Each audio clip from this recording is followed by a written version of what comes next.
Yes, people, we are back live. We are back live on the Sarcasm City TV YouTube for another edition of the Man United podcast, the podcast dedicated to all things Manchester United. So please keep all your comments, all your questions, Manchester United related, please, people. Do performances matter? If Manchester United continue winning, we'll be discussing that. Also, breaking news as we just went live. I don't know the actual source, but Manchester United apparently are looking to sell Jadon Sancho, Donny van de Beek, and Mason Greenwood in the summer. So we'll be discussing that as well. The man them are not here yet, but some of the man them will be joining shortly. But like I said, like I always say, big up to everyone who's supporting, first and foremost.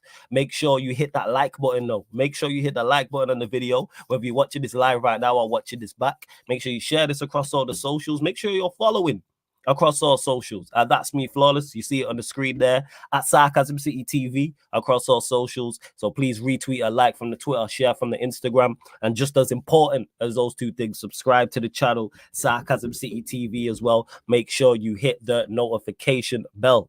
I see King in the chat who says big up Flawless and all the panel. Big up Sheik every single time. Make sure you subscribe to Sheik TV. Big up my guy Barry O'Malley every single time. The Don Eli in the cuts says big up Flawless. My Don's in the panel and the chat as well. Warrior J, Goat Mud in the building. You know what I'm saying? Goat Mud, without doubt. Big up Gil now who says, yo. Big up my guy Jago every single time as well. Amar Ali says if United win every game from now to the end of the season playing this way, even if it's a poor standard of football, that's fine by me. Amar, I hear you. I fully hear this. But then what my response to this is, well, second response is to this, is this sustainable? Can you continue to play like this and win? In my personal opinion, no. I don't think you can continue giving up 20 shots to the opposition. I'm not sure, I'll have to check the numbers, but it seems we've been conceding a lot of shots. And of course, context matters because they can be long shots. They're not necessarily clear-cut chances. They're not necessarily half chances. But teams are having too many shots. But we have been defensively better, but I still think we can improve. And I just don't think this is sustainable. I really, really don't. But that being said, 6 wins out of 6 is sustainable. Technically, that is. If someone would have said, I can't remember when we started the winning run, but if someone would have said United go 6-6, I would have told you absolutely not. I would have said absolutely not. No way. Let me actually check. Let me have a look when this run started. 1 second. I'll have a look right here, right now. Because I genuinely don't believe. So it goes to show how poor the league is. And credit to Manchester United and credit to Ten Hag as well. Just having a look here. Yeah, so it started against Newport. So Newport County, Wolves, West Ham, Villa, Luton Town. So we went 5. So we've gone for 5 wins in a row, 4 in the Premier League. Obviously, before that was the draw against Spurs. Before that was the win against Wigan. Before that, we lost to Forest. So since the new year, we've not lost all year. Jeez. So yeah, to say it isn't sustainable, but it has been. That's the crazy part. So if imagine we improved a little bit, what we could do. If we can go 5 games in a row, if we could go 5 games in a row, playing like this, not at our best. Hey, Gil, now appreciate the kind words, man. Big up every single time. You know you're my done. Warrior J, I'm starring all of your messages as well. Hey, big up to Jared. Good to see you in the chat. Good to see members in the chat as well. Real ones. Let's see. And I'm sure more the man them once they join, they'll have their say on it. But with me, I'm results at this point. I've said it before. I say it again. Do I think this team can perform better? Yes. Do I think they can perform much better than this? No. I don't think there's levels to go under this manager. However, he's done what I asked. Reverted back to last season. Props to Ten Hag. Consistently played the same team. Props to Ten Hag. Because we all expected him. Well, I can't say we all. I know I expected him to change it. I didn't expect Casemiro or Maino to remain the double pivot. I didn't expect him to consistently play a double pivot. I thought at some point McTominay's going into the side. But players have been playing well, in particular Maino and Casemiro, and he's consistently picked them. Højlund's playing well, he's consistently picking him. Well, he has no choice to pick him. Defensively, Varane's been playing. Varane can't play week in, week out. Nonsense. It's so... People go so over the top with the Rafael Varane injury prone. He's been more available than Luke Shaw. And are they not the similar age? I know Varane's slightly older, but is Varane a year older? 2 years older? What are we talking about? What are we talking about here? We'll make out like Varane needs to leave and can't play 2 games in a week. You know who also can't play 2 games in a week? Luke Shaw. But no one's talking about him being injury prone. Injured again? Do we know what it's for? And Varane is triple the player Luke Shaw is on the football pitch. And I think, and when I say that, because I think Luke Shaw is a better centre-back. But as a centre-back, Varane is our best centre-back, and we're seeing that. His form has been good this season. He was good last season. He's been good across the board. But we don't talk about it because his Varane, he goes about his business quietly, because he's not overly aggressive on the football pitch in regards to his playing style. He's not like a Martinez. He's not like a Casemiro. He just does the business just quietly, subtle. Like even when they put up the stat and he said he's the best at aerial duels. Like he wins, what was it, 95? It was either 90 or 95% of his duels. I think Van Dijk was second at like 76%. But we wouldn't sit here and people wouldn't say Varane is one of the best in the air in the league. But he is. You know the amount of important aerial duels he'll win. But he won't do it in a Maguire fashion, for example. He won't do it like a Van Dijk, for example. So it's like the way people be criticizing him is just so unnecessary. It's really not. I mean, it really is, sorry. And it's really just not warranted. Yeah, we are conceding 15 to 20 shots a game, and I'm not sure how many are on target, but that is definitely not sustainable. It's not. Big up Dots. Big up Adib as well in the cut. Sheik says same with the results, but if we lose our next game, I ain't going to go bananas over the result. That's where I'm at. That is where I'm at. I think Dan is in the building as well. Yes, Dan, what are you telling me? You good? One, good boy. Oh, is you good and everything? Yeah, what's happening, man? How's it going, bro? Oh, bless. Oh, bless. Oh, bless. Just there talking about like the performances and like, are they sustainable? Well, we've won 5 out of our last 5, so that is sustainability. So it's weird that I'm saying I don't think this is sustainable, but it has been sustainable. But what are your thoughts on it? No, I think we've been here way too many times, isn't it? You know what I'm saying? So to call it like a win, a nice streak, that's all it is. It's just a little streak, isn't it? It's not a consistent period where we can all be for certain that this is, you know, something new, something different. We see the manager changing certain things up and that, but you know what it is? This team, bro, like I can't, obviously it'll be good to get the rest of the guys' thoughts, but I can't put my finger on it exactly, man. Don't know if it's a lot on the manager or a lot on the players, or it's just a bit of everything, I think. But it's like we can't go into games like the first 10 minutes against Luton, was all good. Like I felt like raw, like okay, I'm seeing some positive signs here. Do you know what I'm saying? Like, but for 10 minutes, bro. After 10 minutes, we capitulate yet again, bruv. Like, and I'm there with someone watching the game, and like they're getting gassed. They're like, oh, yeah, we look sick. Oh, look, we banged a couple of goals. Oh, Haaland, hat trick. Like, don't get giddy, bruv. Like, do you know what I'm saying? Because we all know, well, the last watch along I was on with you, remember, was it against was it Newcastle? No, not Newcastle. Who was it against? No, Newport County. It was Newport. Newport. It was the FA Cup game. I told you, bruv. I told you, remember, he was like, yeah, nah, as long as you get the other goal. And I was like, bro, when it comes to Man United, you can never write the other team off against Man United these days, bro. We used to go into games back in the day where if it was against Luton Town, we will be slapping them, whole 90 minutes slapping them up. Do you know what I'm saying?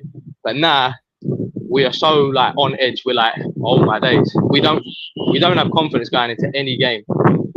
So this little run, I'm not putting my hopes on this shit. Yo, there we go. Apologies, people. Obviously, Dan's outside, but we are here live streaming. You don't know the vibes. And yeah, just to add on to what Dan was saying, because I was talking about that before he got on here. He's right. Dan's right when he says it is a streak.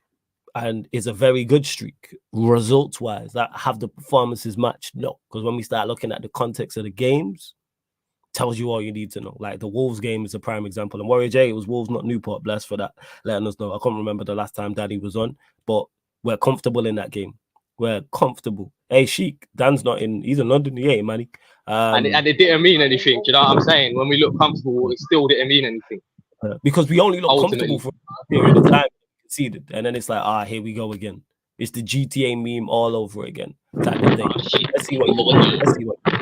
Let's see what you lot are saying in the chat as well. Warrior J says injury update from at Insider United 1 on Twitter. Wan-Bissaka is about 2 to 4 weeks out. Malacia has no specific time frame and is still doing rehab. Mason Mount is close to being available. Well, it's good because we need bodies. So the fact that Wan-Bissaka is about 2 to 4 weeks out is good because Shaw's injured and we don't have any other left back. So at least if Wan-Bissaka gets back, Dalot can play left back. Even though he's been playing well at right back, and Wan-Bissaka can go right back as well. Malacia is a strange one. I wanted to see him this season, and we just haven't. I still don't even know what the injury is. Mason Mount being close to being available is there. I mentioned this at the start as well. Warrior J, bless again. Manchester United will try to sell Jadon Sancho, Mason Greenwood, and Donny van de Beek this summer. And that's from at dumbooth19.mufcmpb on YouTube. I'm all for it. Sell all three of them. Raise some funds and reinvest that in the squad. So if we sell Sancho, Greenwood, and Donny, cool. No qualms whatsoever with that. Manchester United do not want to pay that 20 million that Newcastle want for Dan Ashworth. However, United are likely to pay in excess of 10 million to bring him in. Again, that's from the same source at dumbooth19 on Twitter. It's on the Manchester United hierarchy if they think he's worth it or not to pay. If they're saying if Newcastle want 20 million, can you really negotiate that type of thing? Can you negotiate for a manager with a compensation package? Because it's not like a transfer, to my knowledge. But if you lot know, let me know in the chat. I really don't know. I think this is a purple patch of wins is what we're getting. I hear you, King. I hear exactly what you're saying. Again, you lot continue to get your questions in as well. Big up to Gil. Yeah, most definitely, bruv. It's a purple patch. Like, how can you not gathering what we've already gathered up until now? What, a man really getting gassed? Like, come on, man, make it make sense, guys, bro. Until we see Man United play a full 90 minutes, for a sustained periods, like, you know what I'm saying, across most of the season, bro, like, then it's nothing to get excited about, bro. We're just winning. Not first. I hear what you're saying. Gil now says, if the recruitment team makes signings for Ten Hag this summer, would you give him another summer? No. I've still not seen enough to say, all right, this manager, let's give him another summer and another season. Like, has it been better? Yes. But just because it's been better does not necessarily mean it's good enough. And I think people can get that confused. Something can be better, but still not good enough. If we've improved, say, for example, from a 2 out of 10 to a 5 out of 10, yes, it's improvement, but a 5 out of 10 is still not good enough. Like, what are we talking about here? People hear the word improvement and think that means it's okay. No, there's still levels to go. Again, do I think there's much more levels to go? No, but do I think we can perform better? Yes, because I've seen us perform better, i.e. in these last 4 to 5 games, the performances have been better. I thought West Ham was good. That's the most controlled we've looked. I'm not going to give away chances against most teams, like most teams are. Manchester City are classed as the best team in the country, and I've watched them this season, and I'm not comparing us to Manchester City. I've watched them give up chances. We've seen Liverpool, they played Burnley the other week, gave up chances, for example. We've watched Arsenal, even though Arsenal have been better as of late, at times they've lost games and dropped points. So it happens to better teams with better managers and better individual players. Sheik said, so no, I wouldn't give him another summer. We can improve at it ain't sustainable, but we still can't confidently say we'll make the top 4. Flawless, you and I predicted we ain't at the start of the season. I'm choosing to say it is what it is. Well, I had it, Sheik. I had us in the top 4 initially, and then this manager just started crumbling under the pressure. And then once you get new information over an extended period of time, you have to readjust. You have to rethink and go again with your thought process on whatever you are watching. Like, I always process the new information over a considerable amount of time. See what else you are saying. Right, where are we going? Naturally, just not listening because it's not a purple patch. Now he's demanding the ball. See, man, just jump in to try and argue. No one we're talking about an individual player. See how people move on live streams, people. There was no mention of an individual player when we was talking about a purple patch. But man just jump in just to try and aggravate people. No mention of it, just to clarify people. Nobody mentioned the individual player on a purple patch. We were talking about the team. Notice that. Just to clarify, this is to anyone watching back. Just notice that. You see how it is.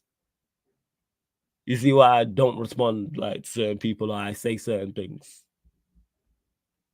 Like, run up the likes, people. Run up the likes. I won't even say that, my bad. See how the trolls move. Notice that. Were you laughing at Black? I'm laughing at this comment because man always just trying to argue. So that Chalidi just joined and said this. It's not a purple patch. Now he's demanding the ball. We weren't talking about any individual. No. This is the point I'm making, Dan. We weren't talking about. Nobody mentioned the individual player. So man, that's what I'm saying. So I'm trying to figure out who he's talking about. Yeah. Man, just don't listen and just jump in the comments. You know, it's these people. People don't be listening to what is being, but like people speak with the intent to reply, not the intent to understand what you've said. But hey, we move, man. It's life, man. We move. I got no time for it whatsoever. Hey, big up ends, man. Good to see you in the chat, man. Most people, bro, get used to it. Time. It is. No. Actually, no. Don't even. You know what? I'm tired. Bye, man. In a bit. Tired. You know what I'm saying? What they say, blood? I just got no time for Egypt. You know what I'm saying? I got no what time. What did they say, though? We're not doing that in 2024. You know what I'm saying? Guys, people just try to aggravate. I got no time for it. I'm all for conversation, but if you just try to aggravate, go elsewhere with that. Wait, don't push Flawless's buttons, blood. You know what I'm saying? Not even a push of the buttons and that. Like, nobody said that. That's the point I'm making, is he joined the comment section and said, it's not a purple patch, now he's demanding the ball. Nobody mentioned the individual player. We're talking about the team. So what are you talking about? But yeah, we move. Anyways, Keegan says, short-term wise, if you want to scumbag top 4, is fine in my opinion, but for long-term, it ain't sustainable. We could, actually, let me ask you, Dan, you think we finished top 4? Does this change your mind? I mean, how far are we off right now? What's the table looking like? I'll tell you. So we're currently like 3 points behind. We're 3 points behind Spurs in 5th, and we're 5 points behind Villa in 4th. Yeah, that's what I thought. 3 points behind Spurs. Yeah, so, bruv, I don't know. We could scumbag it, you know what I'm saying? But I don't have hope. Like, I don't really have any faith in this team, bruv. This inconsistent team. So anything can happen, bruv. It's like that. Do you know what I'm saying? Literally, like, I don't know. In some ways, of course, I would like us. We want to get top 4. We want to get Champions League. You know what I'm saying? That's the aim. Like, we should have been like improving from last season. Big up, so yeah, if we're just gonna not improve and go backwards, it's kind of annoying, man. I think top 4 is up in the air, man. Like, I couldn't tell you, bro. We're such a yo-yo team. We're gone on this little streak now, but next thing you know, we'll start dropping points again, bro, just like that. So, interesting thing about this league and football is that things can change very quickly. So, it is what it is, bro. Like, I couldn't tell you, man. What do you think? No, I don't think we will, but we could run it close. And I think it's more so not us being great, but the standard of the league.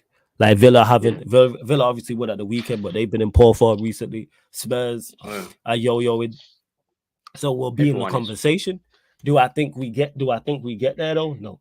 I don't think we finish in the top 4. No, I don't think we will be good enough and consistent enough. Bear in mind, we've won 4 out of our last 4 in the Premier League. Well, 4 out of the last 5, 1 being a draw, so unbeaten in the last 5, and we're still 5 points off.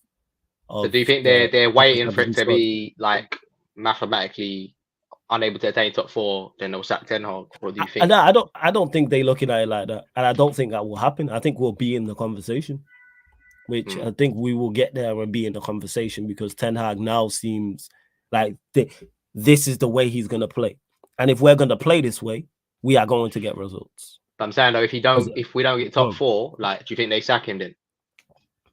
Because this season's been poor, bro. The way we got knocked out Champions League, couldn't get top 4. Yeah, you know what I'm saying? Absolutely. I don't know what their mindset is. I don't know because I've got no evidence to go off of what I know what I want to do, but how the Ineos and Jim Ratcliffe look at this. Is top 4 like, right, if we don't get there, you are gone? Then they look at it and go, all right, it was a bad season. The structure's bad. You ain't had much help. We'll give you another season. Or are they just saying we want our own guy in? So it varies. And how as well. Let's say it's interesting. You make a good point. They could see it like that, but then they could also see it the other way, where it's like we just want a whole clear at, like, because the way they've been moving so far, even though they're not fully in place yet, they've been making all these changes in that already. So you're like, raw. So maybe they will just be like, bun Ten Hag, get rid of him, get someone new in to shake up the whole thing. Who knows? Yeah, I don't know. You know what I'm saying? And that, like, I'm unsure, like, in regards to, because we don't have they've not been here long enough, and we've not seen them with 3 or 4 managers. So we don't have if a board's been in place a long time at a club, you have an idea of how they move it.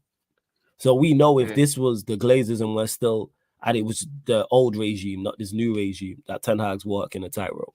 It's a question of when he gets sacked, not if, because we've seen this before. But I do believe, Sheik, Ineos will get a new manager because they're taking over. Of course they want to get a new manager, without doubt. I think, like when managers make like statement player signings and stuff, they might want to come in and just do that. Yeah, they want their own guy. Manager. Yeah. And Tashiku says, I think Ineos get a new manager. Hear me out, Flawless. I don't trust them still. Yeah. They ain't done nothing, but with these changes they are making, a new manager surely part of their plans. Yeah, automatically I would assume that new regime, they want their own guy. But then they can't just sack the manager when he is performing well or to a certain level. Like, so that's how I think they can though. Like, if they look at everything as a whole overall, like we saw how like Van Gaal got sacked after winning the FA Cup. You know what I'm saying? It's like they can look at the whole picture and be like, nah, this ain't the guy for us long term, and the vision doesn't match, doesn't align with what we're looking for. He brought in Omar Barada, and like we can tell he's like a shrewd guy in terms of certain things and his recruitment and that. You know what I'm saying? And just all around, if they're recruiting the top elite people for these roles, then they're gonna want to bring in their own things, innit? So I think, I'm hoping, I don't really know, to be honest. Ten Hag has drastically failed this season, do you know what I'm saying? So would I want them to replace him? Probably, yeah. But I don't know, man. Like you said, we don't know what they're thinking, innit? Exactly. And that's what it is, that we have no previous evidence to go off. So it's really a guessing game. I hope that they're like, they want their own guy in, and I presume they will. So keep it stepping. I'm with it. And Sheik, you're saying it, and Ed, I see your comments as well. They should do flawless. We've seen Madrid sack managers after La Liga. I ain't comparing this to Madrid at all, but it's been a failure of a season. Top four, 8 are standards and 8 a trophy. I hear you, but what's key in what you said there, Sheik? Ours. What are theirs? This is what we don't know. You're right. I agree with you. And that's why you can speak for me when you say top 4, 8 are standards and an 8 a trophy. But they may look at that as success. Maybe. I'm not saying they will. Not saying they are. I'm saying we simply don't know. If they're serious people, they can't look at it and say that it's been a success or anything in any way, shape, or form. Like, they'll look at the recent times and see what's been going on, and they're like, nah, we want to get back to the top as soon as possible. In order to do that, we need to bring in the right people, the best people, and bring Man United back. Do you know what I'm saying? So it's in their best interest to do that. Do you know what I'm saying? Why come in? You want to shake up, do your whole own thing, rejuvenate the stadium, everything, bring in the new recruitment and that, to just keep the same manager from the previous. Like, do you know what I'm saying? I say shake up everything, get rid of the manager, get rid of all these players, and do what you need to do, and that's it, and be ruthless. And I'm with you on that, but it ties back into what I just said to Sheik. What is their plans? And I'm skeptical. I am, even though I like what they've done in regards to the Omar Barada appointment, the way we're shaking up the hierarchy, Dan Ashworth, etc., Jean-Claude Blanc is an advisor. It all sounds great, and they're actually doing. They're not just saying, it's actually actions being put into place. But we will see. And it'll be interesting to see how this season unfolds and how they go about in the summer. How do we go and try and recruit players? I'm very interested to see. And once we get a director of football, I know, Gaming for Life, no need to spam. before you go. Hey, no need to spam comments, please. I started. I will get to it. Don't worry about it. Yeah, go on, Dan. No, I just want to say, like, regardless if we know their plan or not, I think they're coming in. It's all a fresh thing. It's all new. They want to, like Jim Ratcliffe and that, they want to do the best they possibly can coming into something new. Like, I don't think they're gonna come into something like half-hearted or not expecting to bring Man United back to the top type thing. So I can only think and imagine, like I said, if they're serious people, then they're gonna be ruthless and do what they need to do. And if they're, you know, like someone said in the comments, like other teams, other serious teams do what they need to do. They're ruthless. Like they'll sack managers, they'll do this, do that. They'll do whatever it takes, innit? And you need to be like that in order to come back to the top. We've had many years of mediocre shit or below par shit going on around this club. So obviously it can only be up from here. Do you know what I'm saying? It has to be. So yeah, man, I got high hopes. I got high hopes in terms of I might not know their vision and that, but like I said, I'm sure they want to do the best possible. So all we can do is hope, innit? So that's it, really. So it is just wait and see, because Ed's saying here, going off OGD, Sir Jim sacked their gaffer and brought in a new one once he took over. All right, fair. So if he's done that previously, he could potentially do that here. Definitely big up to Eden as well. Says big up my brother. Hey, big up. And we see his comments as well on like certain things, like when he talk about Bruno and that, he don't rate him and that. You know what I'm saying? And these are like, who said they don't rate Bruno? Wait, who said that? Jim Ratcliffe, blood. I swear that. Is that what he said? I swear that he said he don't rate. Hey, comments. Did he say something along them lines, bro? I'm pretty sure he said Bruno is dead, basically. Like what? Someone in the comments will put it up, yeah.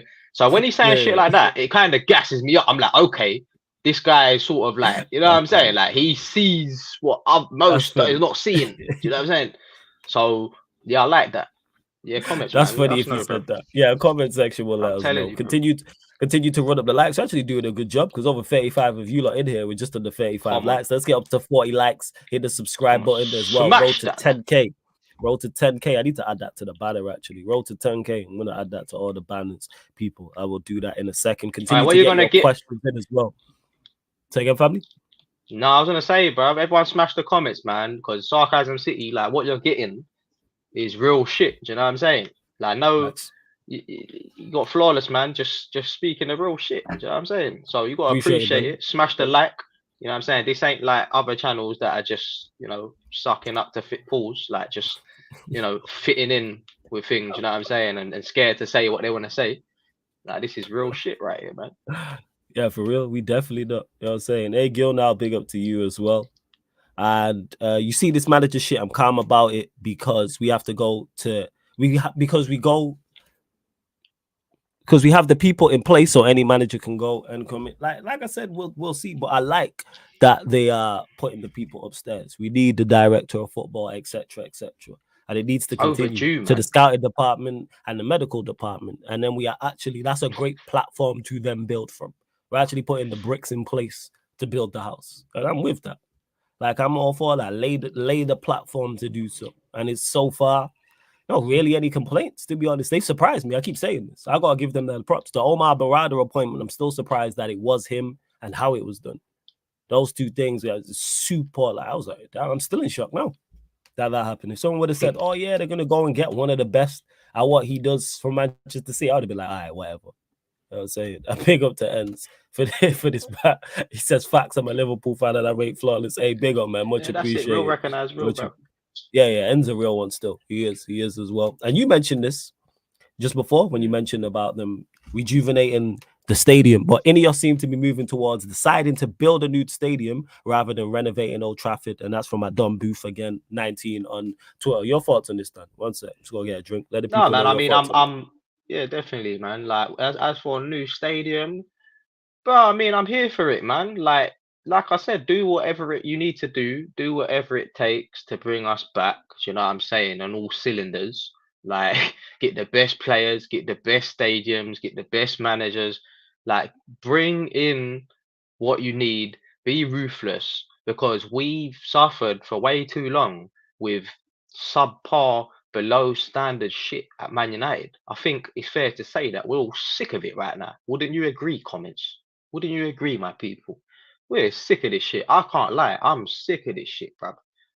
You know what I'm saying? Go watching Man United for years now, like just being uninfused. Like I'm hating it, bro. Every time they're making me fall out of love. Like, do you know what I'm saying? With this shit. Like I get sick, bro. Like, I get actually sick watching Man United. This is how far the standards have fallen. So yeah, man, definitely, bro. Do what you need to do, bro. Like I'm for it, man. I was just going on a little rant while It's you cool, left. fam. Yeah, it's all good, man. That's many of people have Saying, done I had that to here, take the fam. mic. I had to take the mic real quick. You know what I'm saying? Just express. You know what I'm saying? But what's the comment saying? What are you saying, man? Do you lot agree in the comments? Because, man, I'm telling you, it's crazy. Yeah, Can barely for real, afford for real. tickets to Old Trafford. New Trafford gonna be second mortgage, fam. Oh yeah. Ultra, yeah. Like that's why I said, because someone asked me and was like, "Would you prefer if they build a new stadium or they renovate Old Trafford?" And I said, for me, it doesn't really matter to me. But that's match goers, the likes of Saeed, the likes of a Double A, for example. They're the ones who that affects. Like any season ticket holder, any regular match they go, they're a time to shine. They're the ones who are going to be affected. But I'm all for it. Like in regards That's to true. Whatever's, I think I just like the fact it's an improvement regardless. Whether they renovate Old Trafford or build a new stadium, it's going to help us. It's going to help us. Rance made a great point on that when he was saying build a new stadium, because he's like, I just want everything new. And I was like, yeah, that makes sense. saying. You know what I'm saying? I was like, it makes sense, bro. Does it definitely makes sense? That being said, you know what I'm saying? Another one of the Dons in the building, man, like Rhino is here. Yes, boy, man, like freaking Rhino, good. We telling me, Rhino? Apologies for the delay. Nah, it's calm, man. It's all good. It's all good. How dare you? Flawless. All good. Go on. I'm blessed, man. What's good, man? Big up the chat, man. Apologies, chat, for the delay. You know, but I'm here, man. Yeah, man, you're busy, man. It's all good. It's all good. But we'll go to the title of this actual episode. Yeah, Rhino. Yeah. The performances matter if Manchester United are winning. Where do you stand? Because you got some people who are talking about the four wins. Well, it's five. I think it's 5 across all comps, but 4 wins in 4. We're in great form. Performance is not the best. Your thoughts on it? If I was being rude, I'll say delusional. But if I want to be polite, I'll say it's just opium optimism. You know what? This is what I said in my match reaction. I feel like I understand the theory of just finding the positives, looking at where we're at and all of that stuff. But you have to look at and I'm not even going to use the word sustainability, because the people that have opium don't like that word. So let's say let's look at the reality. The reality of it is you're going to get excited. You're going to be happy for the positive points. Yeah. Ignore the negative points, and then over time, when you see it creep through, do you know what it's like? It's like that's their reality, right? I've got a cut on my arm, but it's fine. I've got a plaster over it. It's not gonna. Eventually, the plaster's gonna have to come off. Eventually, the pain's gonna have to be treated. So we can't sit here and say that because we've taken painkillers, it's fine. What is the reason why we keep getting that pain? Same way as the car. The car keeps making the journey, even though you know it might break down. Let's fix the engine. Let's find out what the problem is. So that's my problem. I feel like, and then when you're harsh on your team and you demand more for your team, then they think that you're not really a good supporter. You're not a real fan. Oh, bro, you love them more, opinion. Blood. You know, I want their best. So I know that if we were playing a results-based game, I need to see that there's still something happening slowly. But fair enough, we're not perfect. But there's nothing happening. We're just fluking it, scumbagging it every game. And if I saw we went from West Ham to Villa to Luton, where's the trajectory of progress? Yes, there was progress in a sense where the last 3 games before Luton, we played better in some parts. I think West Ham, we played better the first half, but then Aston Villa, we played worse the first half. We played better, and then against Luton, we played good for the first 15 minutes, and that was it. So if every game is the first half, then I can say there's something we're building. But it's too wishy-washy. One thing I can say in a positive light is the team can play when they need to. But what's the reason why they're not doing it for long parts of the game? That's what I was saying when I hopped in. I can't put my finger on it. You know what I'm saying? Like I said first, I think it's a mixture of everything. Like the players are just shit. The manager's tactics and everything, what he's trying to do is shit. But it's annoying for us as fans because we're looking at it like, what is this, bruv? Why does this happen? Why are you not sustaining games? Like, why are you not controlling games for 90 minutes, bro? Like against shit teams as well that you should be slapping, bruv. Like, you know what I'm saying? And it's And it Luton. don't make sense. Everyone says it's Luton, fair enough. But the reason why I can't hold ourselves to that same standard that, Man City struggled or Liverpool struggled or Arsenal struggled is because overall in their course of their season, they've played better. So if they have little hiccups here and there, it's fine. Why are we going to compare ourselves to teams that have generally had better seasons? Yes, I get the principle of they're so good, they couldn't do it, but we're not so good. So there's a bigger issue there, you feel me? So yeah, man, I'm very, very worried about this club moving forward. Obviously, there's a lot of positives in terms of what's happening in the background. And I don't know, we're hearing rumors or murmurs of the fact that they might keep Ten Hag or whatever. But my whole point is, playing like this, performances do matter because over time, it's going to affect you. If there was a way that we weren't playing too well, but there's a tactic behind it, like we're playing counter-attack football or we sit back and we take all the pressure and then we count, boom, then fair enough. It's not the best performance, but there's still there's a direction somewhere. That's the way they want to play, fair enough. But we're playing Fulham next. How are we going to play? What are we going to do? Like, is Shaw's not there? Like, what are we doing? Overlaps? Are we underlapping? Are we going to have a tight midfield? Are we going to see? What's the plan?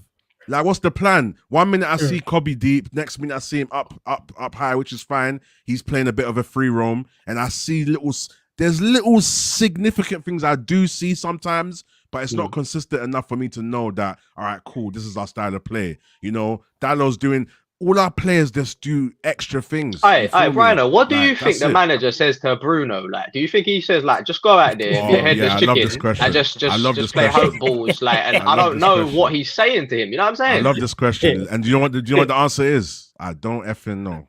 That's what I'm saying. We don't know anything. Like, it don't make sense, bro. Against Luton, bro, this guy was terrible, bro. Do you know what it is? On FIFA, when I think about on FIFA, there was a time that I used to play Bruno free roam on purpose because I feel like it just used to help me on FIFA. But in reality, you play him up front, second striker. You feel me? And I get the whole argument with, but we don't play him to the best position or whatever, and he's better up top and he's doing extra work. Fair enough, but it's up to Bruno to know his limitations and play within them. All good footballers can read the game. So that's why I know I hate to bring it up, but when Nagy says that Bruno's got better IQ than Kevin De Bruyne, I can't believe that I was arguing on Twitter yesterday with loads of people. People said actually that, arguing with me. Who's responsible? So obviously, it's because people. It's because again, when it comes to Bruno, this is why I don't argue about Bruno no more. No, Flawless. I'm doing a debate. Yeah. Funny enough, I planned a debate, and then I saw that a lot of channels are doing the debate. I think I saw United View and a few people talking about the whole Bruno issue. Big up Hadj as well. I think I saw a bit of his video. Big up to Hadj every time. I want to talk about this Bruno thing and do a debate, but I need someone like you, the way you break down things, because I'm gonna get one panel that just Bruno stands. And then someone like me, I'm in the middle. I can see both sides, but I'm more to he needs to do better. And then I want to get the ruthless, flawless, trust me, and we'll have a good debate. You know what? If you want someone who is this is a lovely segue. If you want someone who's ruthless about Bruno, it's not me. It's this Eddie. Man. You know what I'm saying? Eddie. I knew it. Hey, big up my guy, Eddie. Eddie's the guy, yo. Well, God. Eddie's the guy. Trust me. Do you know what Eddie will do? Eddie will get Bruno at number 8, and then he will explain why it's better to peel it off. He'll wear the shirt and come just to peel it. Eddie is it. I thought man was gonna say rants, bro, but the man doesn't even further. No, Eddie's Eddie. Because it's crazy. Because we will be having conversations about Bruno. I'll be explaining, so I'll be going, nah, he was shit. And I'll be like, nah, it won't be that far. And Eddie will be like, nah, you was right the first time. He was shit. Eddie's the guy for that. I'll beat it because you're my dog, Rhino. I'll pull up. But yeah, with Bruno stands, I've just realized like there's nothing you can tell them. Like, and Flawless, sorry to cut you off. I used to be there. I used to be one of them, but it was more of a justification for what he's not doing. He's the captain, and he's one of our eldest players. There's no justification for that. He needs to lead by example. I remember I was debating with I think KJ, me and KJ. I was just asking KJ his thoughts. Big up KJ, and then he was just like, "Raw, you know what, Bruno." He can see why people get into Bruno, and at the same time, Bruno's not been playing in his right position, all of that stuff. And I hear that, but my problem is he's the eldest person, and maybe because my argument was he needs to dictate the midfield. someone made a point and said, you know what, that's not his game. All right, cool, fair enough. That is not But he his should be way. he should be There's no smart way. enough to at least know play to his strengths so we can see what he can do. Like, he's somebody that motivates the players. He's somebody that can tell you, bro, you're not running, come on, run, or you know what, you didn't do that, let me help you out, but next time don't do. He needs to be like, I need to see more as the captain. Whether or not he should be the captain or not, but yeah, go on. But, you mentioned it there in regards to, he needs to like make better decisions. I'm paraphrasing, but where I'm at with Bruno is he can't. It's not within his game because we've watched him repeatedly do the same thing. So, for example, the Luton That's game, why he's we have a corner. We're 2-1 up. Oh, we have a corner with a don't minute and a understand. half to go. A minute and a half to go. He has the ball in the I swear he could corner. have passed the Amrabat This- as well. I think I this just man missed that moment. This man shoots. Shoots. I'm like a telling you wild right lad. now, and I've said this before about him. He has no game management. Bruno plays the exact same way, regardless of scoreline, regardless of time. So Manchester United at 3-0 up, Manchester United at 3-0 down, Manchester United 1 goal up with a minute and a half on the clock with the ball in the corner. He is going to Bruno. Bruno will always Bruno. And what's crazy is someone mentioned this. It might have been Sheik, but someone mentioned this. He did the same thing against Wolves when we was a goal up, and it was a minute and a half on the clock. Again, that's not, he's just made a mistake. No, that's the way he plays. He just don't have the facilities for Did it. you see the stats Did you see the stats that Neji added me, Said, and Ty, yeah? And he put up basically KDB's last 3 games and Bruno's last 3 games, and basically KDB has lost the ball more times, innit? But my argument was, in those 3 games, he's got 2 goals and 2 assists and 1 goal. Bruno's only got 1 assist. And it's funny because people say, oh, eye test, but no. If you want to do the stat thing, KDB stats are still better. So what are we comparing here? And he can lose the ball because he does more for the team. People get this mistake. Shout out to my guy Liverpool Camps, because I seen him quote tweeting this on Twitter as well. And this is why I just don't debate on Twitter, because people will run with that. My issue with Bruno is not the amount of times he loses the ball. If you are a creative player, there's no creative player in the history of the sport who has not lost the ball more than he keeps the ball, because you are trying things. Any creative player, go get the best 5 attacking midfielders you've ever seen, and I guaranteed if you look at their stats, they would have lost the ball more than they kept the ball, because they're trying things. It's how you lose the ball. Are you making the correct decision? Like, for example, unforced errors. Yes, what we're talking about with Luton, him shooting that is the wrong decision. That's the point I'm making. Like, it's about what are you doing? Are you making a correct decision? And he consistently does it. And also, he's just, I'm just gonna get the delivery to you. He is like, I don't know who's the worst delivery service, but that is Bruno Fernandes in a nutshell. They just make sure that you receive your item. Doesn't matter if it's on your front doorstep. Oh, I love that. I love that. Doesn't matter if it's on your front doorstep. Doesn't matter if it's hanging halfway through the letterbox of your door. Yes. Doesn't matter if it gets to you. It doesn't matter Flores, you know them ones. You order Subway. It doesn't matter if the shit's falling out the sandwich. Just get, as long as you get it there. That's him. There is zero care. There is no precision with what he's trying to do. It's very, very rare. The odd time he does it, I'm shocked. The odd time he actually plays a pass. Man is saying FedEx. No disrespect to any delivery company, but FedEx for you. It don't matter if it's on the roof. Doesn't matter if your neighbor has it and you specifically asked, hey, don't. I think Herms is worse. Whatever the case may be, even if you write man. Even if you write in the notes thing and you say, do not give this to any neighbor, I live in an apartment block, these Hermes, you know what they done, bro? Hermes. The delivery driver couldn't bother to go to anyone's door in the apartment. They left everyone's packages at the intercom door, like at the bottom. I haven't seen that before. Yeah, that's crazy, bro. Right, no, here's how it go. Break it down, Eddie, man. Break it down. You see, Eddie. You see, it's a crazy analogy, but it's the truth. So we gonna talk the truth, right? Oh shit!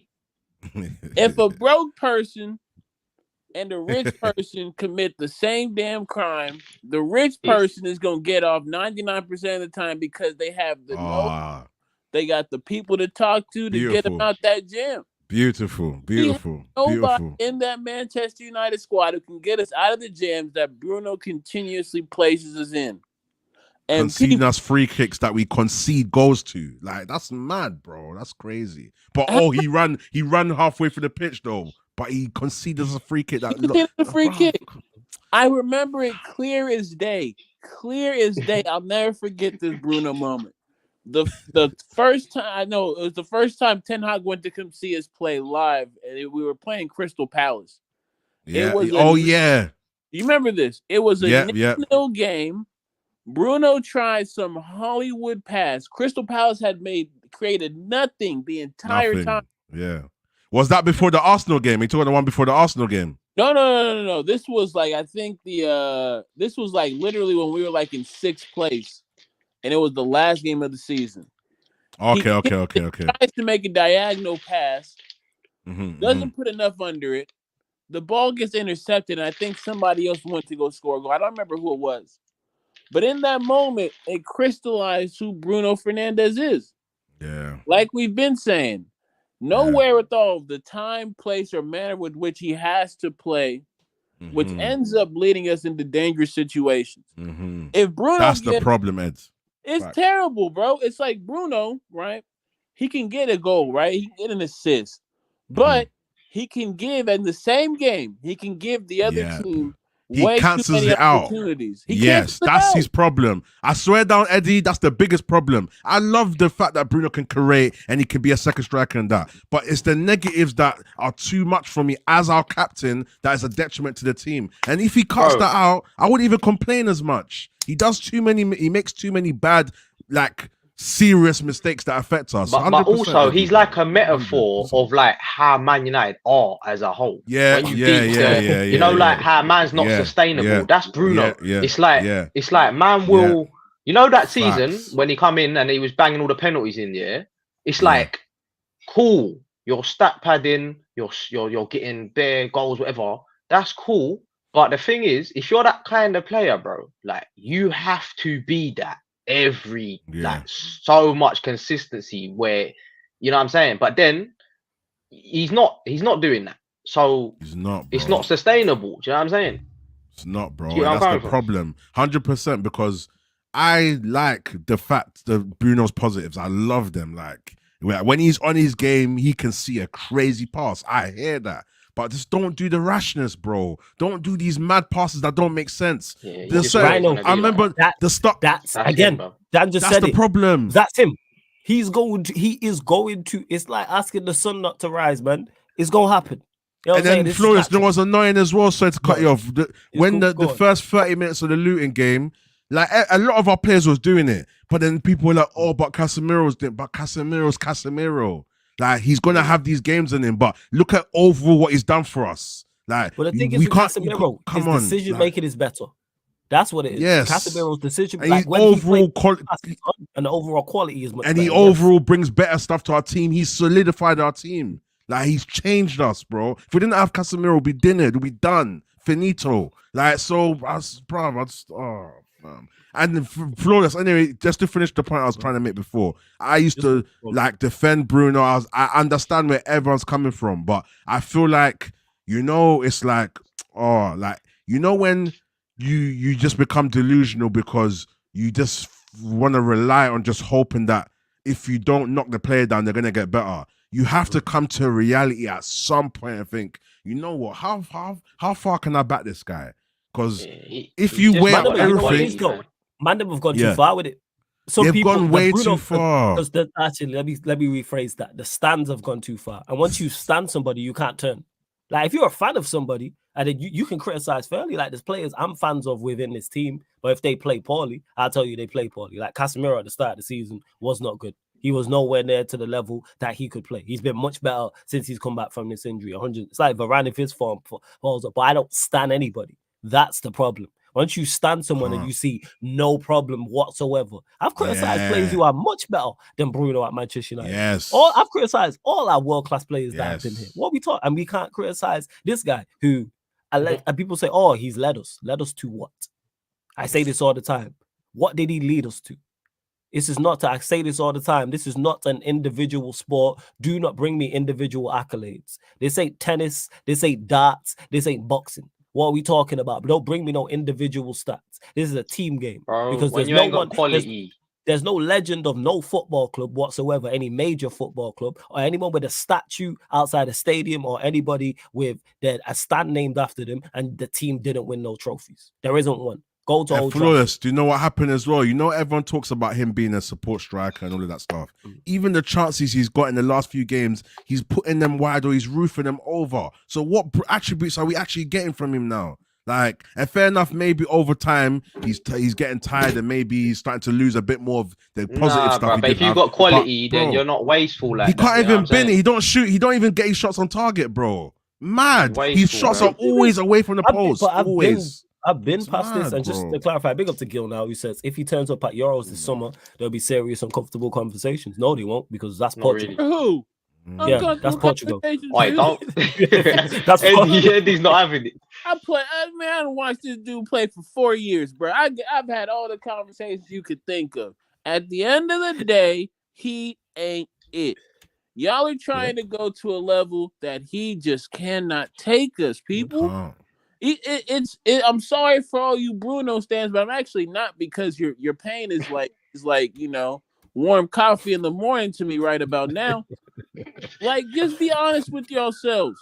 There are passes throughout the course of a game that any midfielder in his position would make that he finds a way to screw up.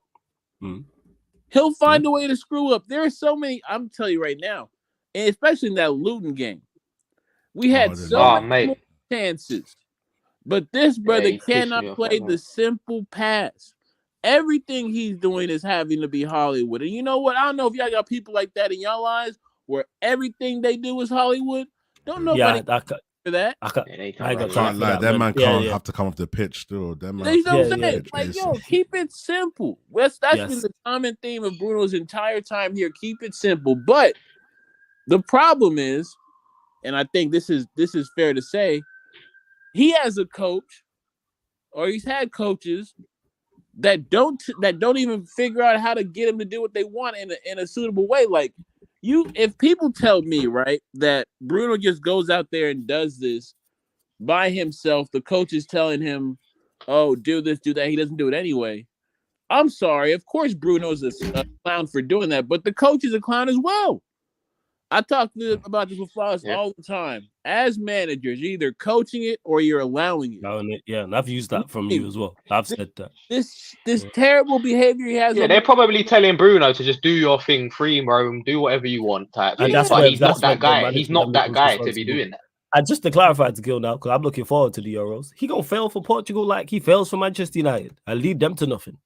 But then, like in typical Manchester United fashion, it's everybody else's fault at Portugal, or it's Ronaldo's old, or João Felix didn't do what he's supposed to do, or Rafael Leão's terrible, or Bernardo Silva was in his way, or it's the manager's fault, or whatever the case. But there's always excuses. He's never. What I don't like is the lack of accountability for him, and it's always people who defend him. Go, don't make me laugh. But hey, Eddie, stay with you. We'll go to the title of the video before we actually go into the Luton performance. The performances matter if Manchester United continue winning. Where do you stand at with the results and the performances? Because we've been winning, but the performances haven't been the best. They're doing their job, but people do their job all the time and still get laid the fuck off. That's it. brothers getting pink slips at the end of the season if it's up to me. That's it. I can't, I mean, that's a hilarious analogy. People do their jobs all the time and still get fired. I hear you. You know what I'm saying? Fine. Like, I hear you. The performances have been terrible. Absolutely terrible. Like I said, I think on a couple of streams. When you look at the way we play, nothing has really changed from when we fired Ollie, if I'm being honest.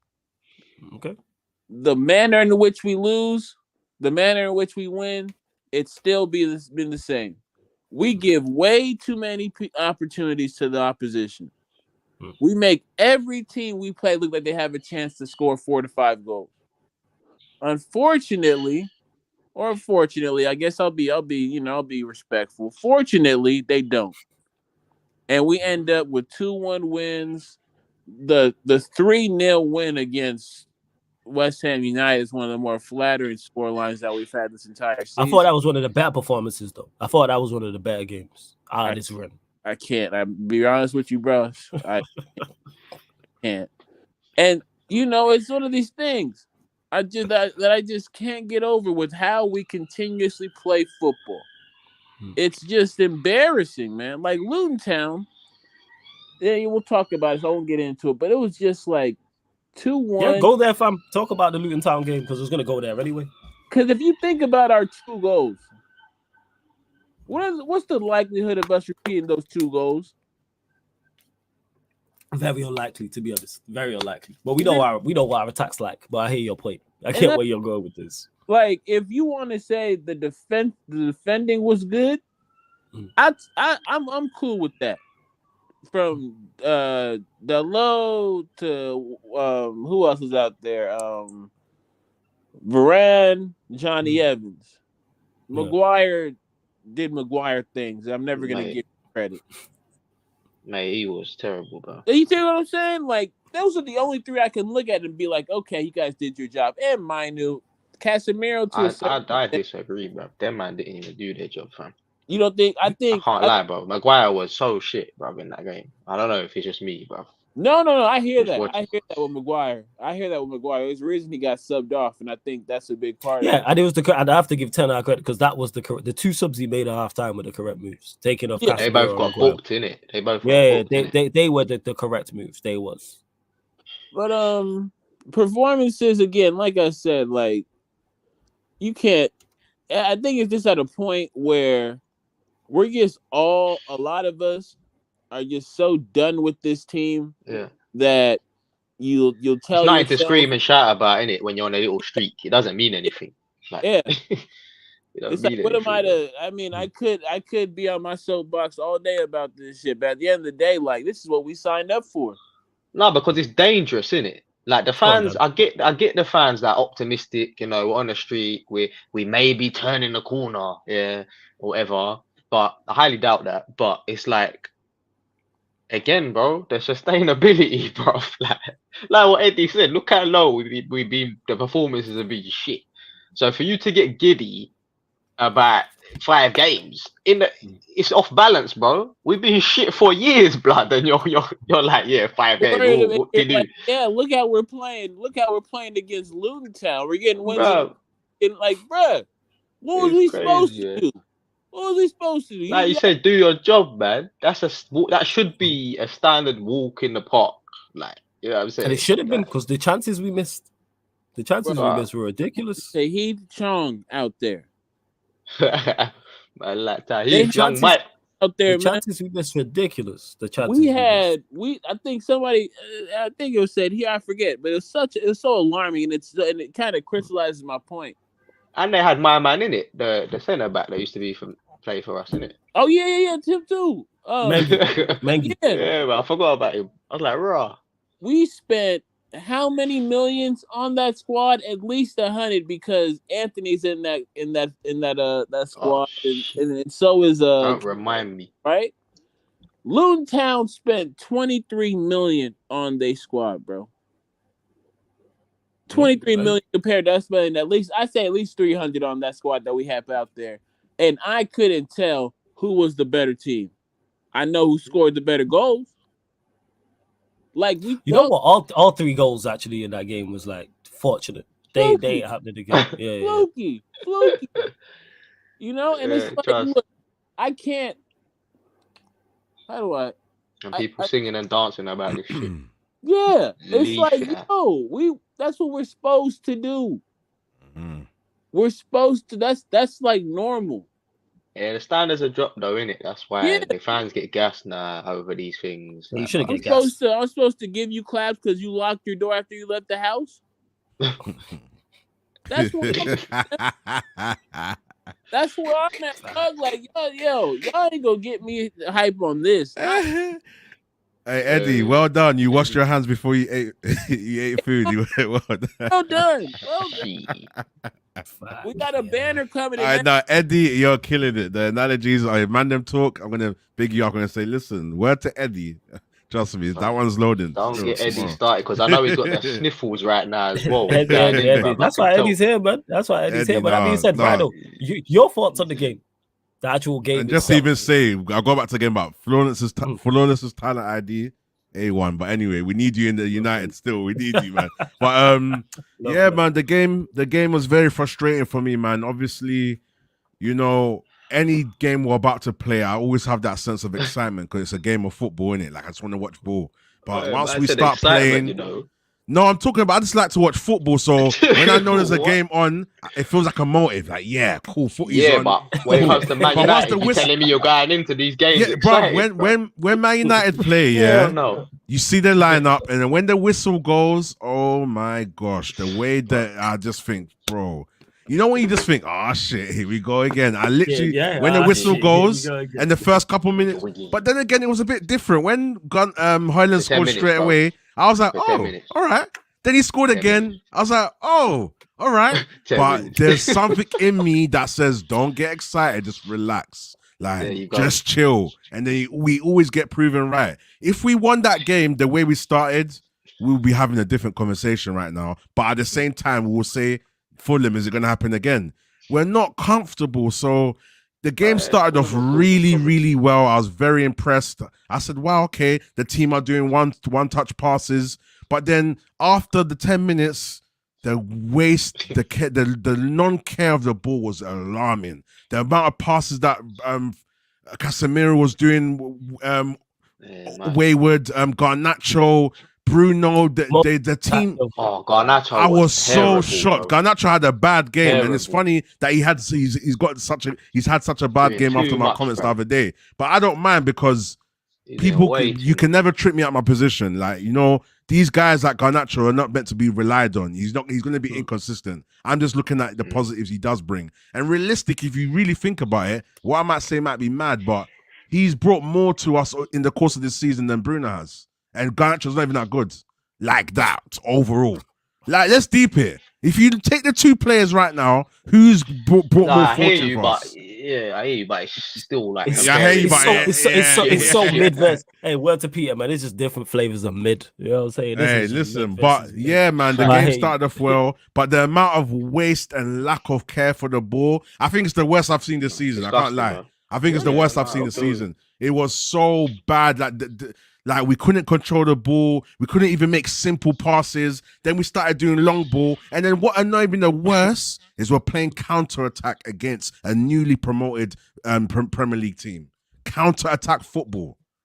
And but look at how Liverpool and Man City struggled. So, did they play counter-attack football or were they controlling the game but struggled to just score? There's a difference. Luton were, bro. Oh, I don't even want to name the Luton players, bro. Like, I was looking at the players in the changing room, and I was just thinking, look at the quality and name of these players on paper, and then look at Luton. But as soon as the whistle goes, it's a complete different game. Like Marcus Rashford, like Bruno Fernandes. Like, aren't you guys embarrassed that these no-name Luton players are bopping you on the pitch? A sport that you call yourself professionals.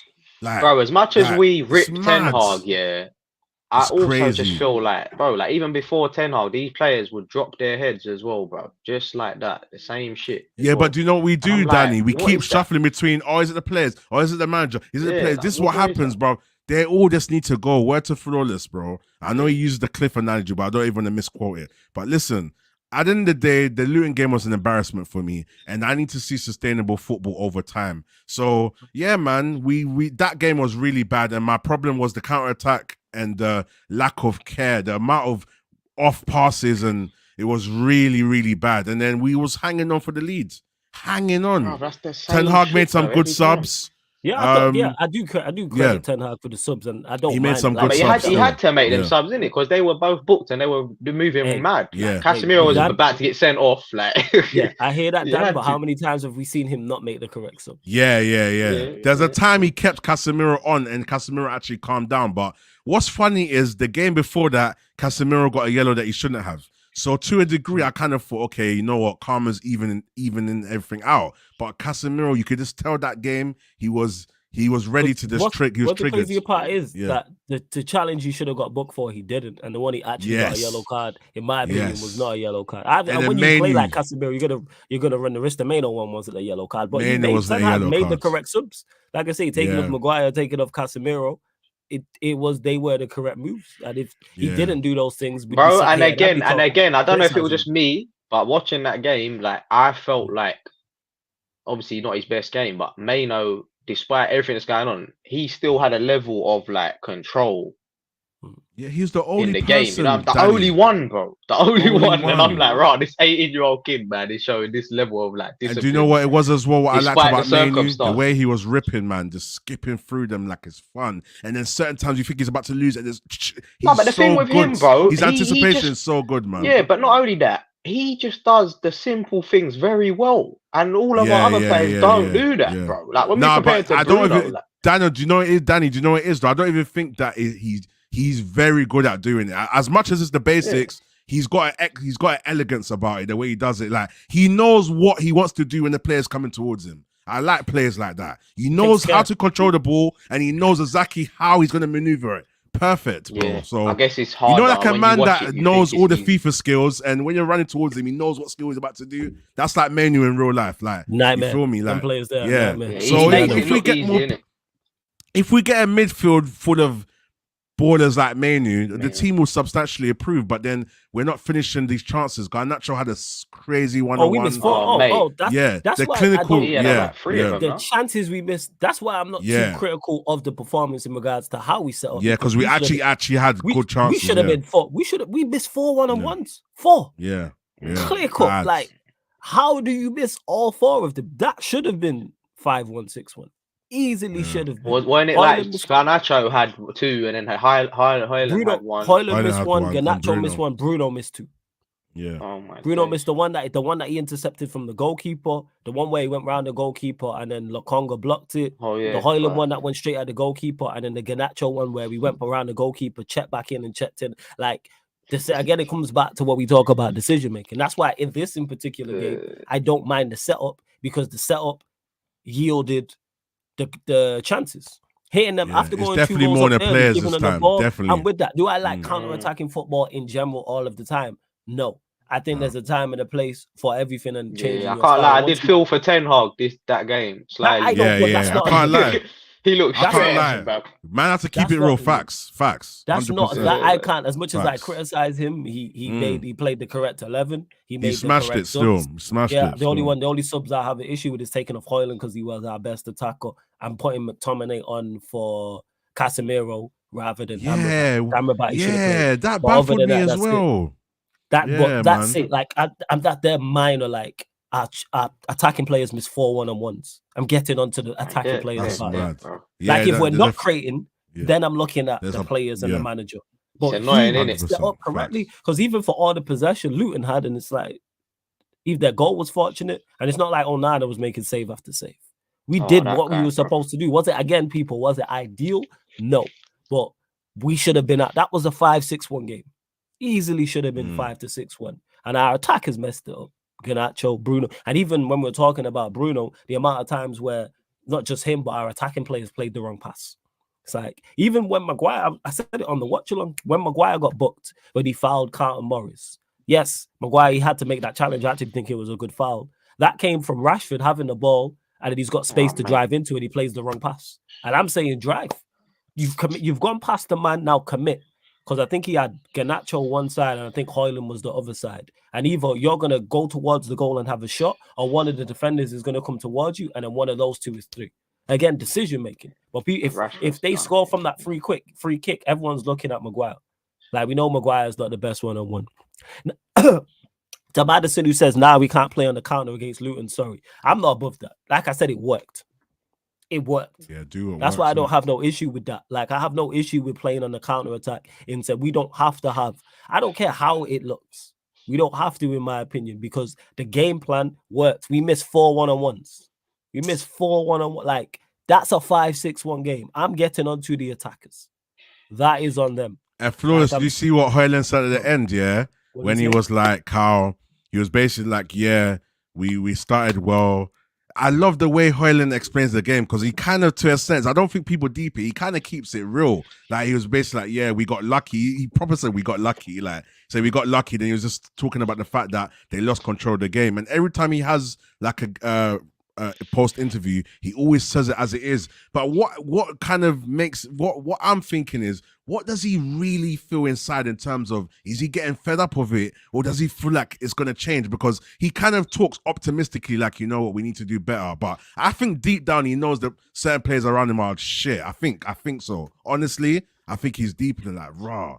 Okay, I rate you lot, but you lot are kind of like, you lot need to. This is mad. I think he's deep in it, man.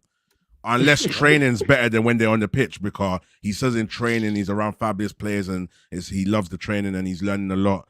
But bro, on the pitch, come on, Hoyland. Do you really like? I wonder what he's thinking. And Manu and that, all these young, I wonder what they really think, because they know they're good.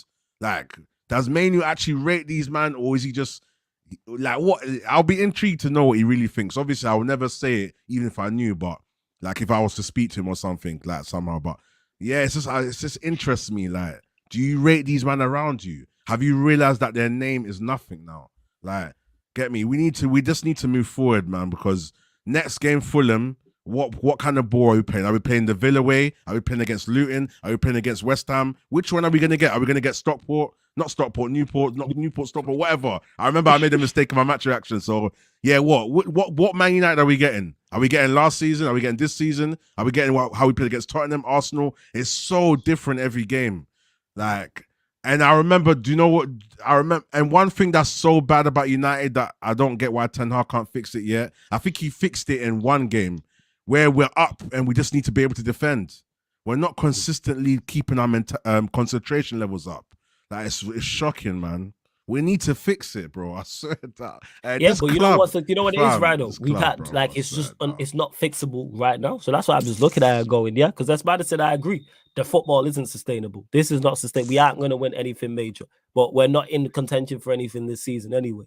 Like, so I need to find a video. There's a video that we did. I think we spoke about.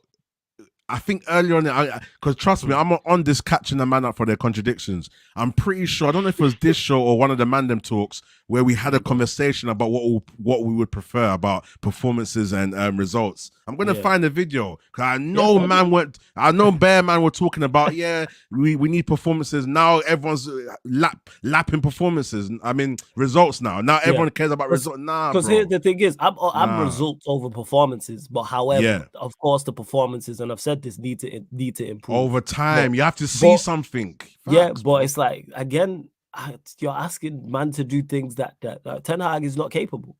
How much more evidence? I say this Flawless. all the time. How much One more question, evidence do we need to see? Right now, you get 2 weeks with Man United against Fulham, and who are we playing? Is it City? Are we playing City? We play Fulham and then Forest in FA Cup. Yeah. Who do you pick, and what's your tactics for the game? Like, based on all the players' attributes, all the available squad and everything, who are you picking and how do we play? Oh, yeah, you lot would hate my football because I'm defensive minded. You lot would hate me. Yeah, but if it's better than this. It's better than this. Nah, it's definitely better than this. We'd definitely be a more solid defensive unit than what's quick. going on. 1 minute roundup. What's your tactics? How do we play? Who are you picking? In regards, with everybody fit. So obviously, same back line has to be the same back line because there's nobody else. Varane. Johnny Evans are thrown in there. Dalot. Who else do we have fit? Who's our right back? I think Shaw's injured, you know. Because Shaw's injured. Do we have anybody? Yeah. I think Wan-Bissaka might be injured as well. Yeah, so it's Lindelof left back. It has to be Lindelof right back. I think Lindelof must be better as a right back than a left back. Yeah. So I played the low left back. I play Lindelof right back, Varane, and then I tried the midfield three I tried the midfield three of Casemiro, Maino, Eriksen, because that's a midfield that can keep the ball. And then the attack. Fuck. I know who you're putting there. Right? I can hear it. But then Garnacho's all right. You know what you do, Flawless? This is the crazy part about it. Is when I look at our attack, they are not breaking that possession-based football. Don't suit them, man. We ain't breaking down nobody with them, man. Rashford, Højlund, and Garnacho, and then we got Anthony to back that up. Can Ahmad play on the left? Oh shit, we got Ahmad still. But look how much pressure we're putting on Ahmad to go and say you're the. This is what's happening to Garnacho right now. And as much as I think Garnacho is limited, this is unfair. So we're saying I thought it just as you thought it, bro. Were you gonna say that the type of plays he's playing around kind of helps to his flaws a bit more, kind of thing? No, it don't add. But what I'm saying is that Garnacho is our go-to guy, and he shouldn't be our go-to guy. And now if we put Ahmad in the team, what we've just mentioned there, Ahmad has gone from not playing at all to not only are you starting week in, week out, you are now our go-to guy in the attack. You are our creative. You're the guy we're looking at to break down teams. Yeah. That's not fair to him. As much as I rate Diallo, that's so unfair to him. Do you know what would work for us though? If Ahmad could play, like it, that's a great question, Rydell. Sorry to cut you off. The players we have our attack in particular, we suit counter attacking. People don't like it, but we do. Yeah. But what I was gonna say, if Ahmad could play on the left and you got Eriksen as a 10 and then Garnacho on the right, that might work in terms of calming the attack down a bit and everyone being more patient. I'd say switch him if you're gonna play. You play Garnacho from the left. But the left Garnacho's too greedy, man. But then what you're looking at is look at the two wingers we are relying on to create. You are going to Garnacho, who's and Diallo, and saying, hey, you know what, you two, you're the two who are going to carry Manchester United forward. That's unfair to those two. Whether you rate them or whether you don't, or you rate one or you rate the other, whatever the case may be. And then Flawless on top of that, Højlund as well. Relying on Højlund. So you basically relying on a 19-year-old, an 18, 19-year-old, and a 21-year-old who's just got here and saying, hey, you know what? You lot are going to be the guys. And then you're saying to Eriksen, hey, like Eddie says, kindergarten class. Babysit. Yeah, you got to babysit these, man. You know what I'm saying? And then you've got Casemiro with Mano next to him. Hey, wait, no. Don't leave Eriksen yet. Eriksen's the granddad in the park that can't keep up with the kids. Like, hey, wait. He's saying to a man with a pacemaker in his chest. He fall down just to make sure he didn't break his hip. Respect to Eriksen though, he's a quality player, but we know he's past it. This is what I'm talking about in regards to when I look at options. Like when you've asked me to pick my team, and I go, Diallo and Garnacho are the two answers with Eriksen, with Mano next to Casemiro. Cool. I've got one more question for you, Flawless. Now, you go. That is so unfair to individuals and everybody else. That's unfair. So now, funny question.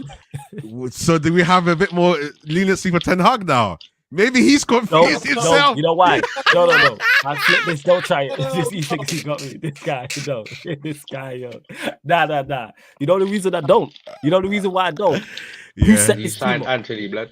True. And he put Palestri on loan and all of that. Yeah, it's true. He got us in this situation. The thing is, he could have used that Anthony money to buy like attackers, bro. Yeah. So what it is, if the reason why I would, if it was a new manager, I wouldn't blame him for the options he has, because this is your team. You spent 350 million, and look at what the options we're saying. Hey, Diallo and Garnacho are the answers. He really failed in investing in the attack, bro. Like you bought Anthony for that much, and you didn't need to do that. You could have bought two quality wingers, bro, for that price, right? And he didn't do it. Yo, Ed. This has been my problem, and I tried to get it through the Navy when we were on together. Yeah. You cannot separate Ten Hag from this structure. Yeah. He has so much power. Yeah. Look at who he brought into the club. Look at who he gave contracts to. This 11 is his 11. He made Bruno captain. He gave Shaw a new contract. He's working on a contract with Delo. And as much as people don't like Delo, I'm sorry, people, that's what's happening. You brought in Martinez. You didn't get rid of Varane. Then we go to midfield. Like I said again, I'll say it because I have to say it twice. That way people know how diabolical this man is. Say it again. You made Bruno captain. We've seen you ice players out.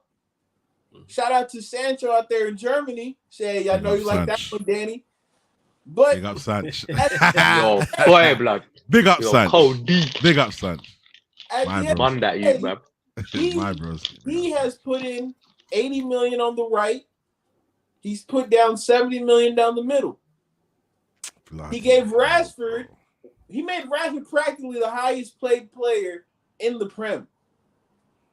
And I'm supposed to sit here and act like he has no culpability on how stalled as a club? Yeah, facts. Nah, you've done your part too, homeboy. Like, bruv, Onana itself is sackable offense, bro. I don't care. Yeah, we're all on the same page. We know players aren't that good at Manchester United. Everybody can pick out 4 to 5 that they get out tomorrow, even more. And I'm on the flawless bandwagon with this. I'd get rid of the majority of all of them. Not even a squad player. So everybody. They can all go, blood. So I'm looking at it, and I'm looking at him, and I'm like, oh, wait a minute. You acting like you just real happy to be here and real happy that you have a certain level of control because he couldn't pull this stuff over at Ajax. Yeah. He had Van der Sar, he had Overmars that were really running the show. Yo, you just go there, make sure they run around the cones hard, and then we'll handle the rest. He came here, and there's a quote. I'm telling you, people, there's a quote out there where he explicitly states, I would not have joined Manchester United if I did not like the structure. Yeah. I've seen it. You see what I'm saying? So, nah, man, he's not even. I swear, Van Gaal told him there's no structure, bro. Like, he's cheating off of somebody else's test. He's cheating off of Mourinho's test, off of Ollie's test, off of Moyes' test. It's the same football. And to your point about performances or results.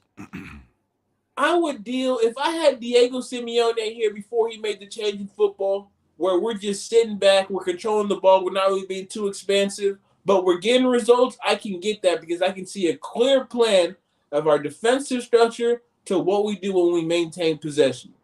Because a part of being, the thing is, we're not just a counterattacking team. We're just a team that doesn't have any defending. Like, I mean, not in the midfield, especially. Like, we have no control over games. So it may look like we're a counterattacking team because we can't control the ball. These other teams that are defensively sound like flawless states can control the ball, can kick the air out of the ball, and defend. That's what makes them uniquely qualified to win the big cups. We can't do both. Jose, and I mean, it's a bad, but Jose, that's all he used to do. We're going to kick this ball around, but you're not going to get past us either. Yeah. If you're going in that school of thought, I'm with you. If I can see the patterns, I'm with you. But, brother, all these dudes do is run laps and then haphazardly kick to our fullback. They put a cross in. We might get a goal. We might not. There's no patterns. Yeah. There's nothing that. Bro, it's very simple. The performances have been so bad for so long that these little wins do not matter, bro. Simple as that, bro. And yeah, that's just to clarify because some people are getting it mistaken in the chat in regards to like I don't think this is sustainable. We're not winning anything major. Ten Hag still has to go, but I'm just talking about this group of games because it's like, all right, at least we getting results. That's how I'm looking at it. Because I'd rather get results than not get results, people. That's why we winning games, and we've been. What's on Eddie's screen right now, bro? What is no one thought it's his hand. No one finger. I thought that. Yeah. Danny is moving. No, I thought it looked like some Twix or something on the screen. It's crazy. His hand. Yeah, like where was I at? This guy is nuts. Yeah, I'm saying this guy. In the melanin.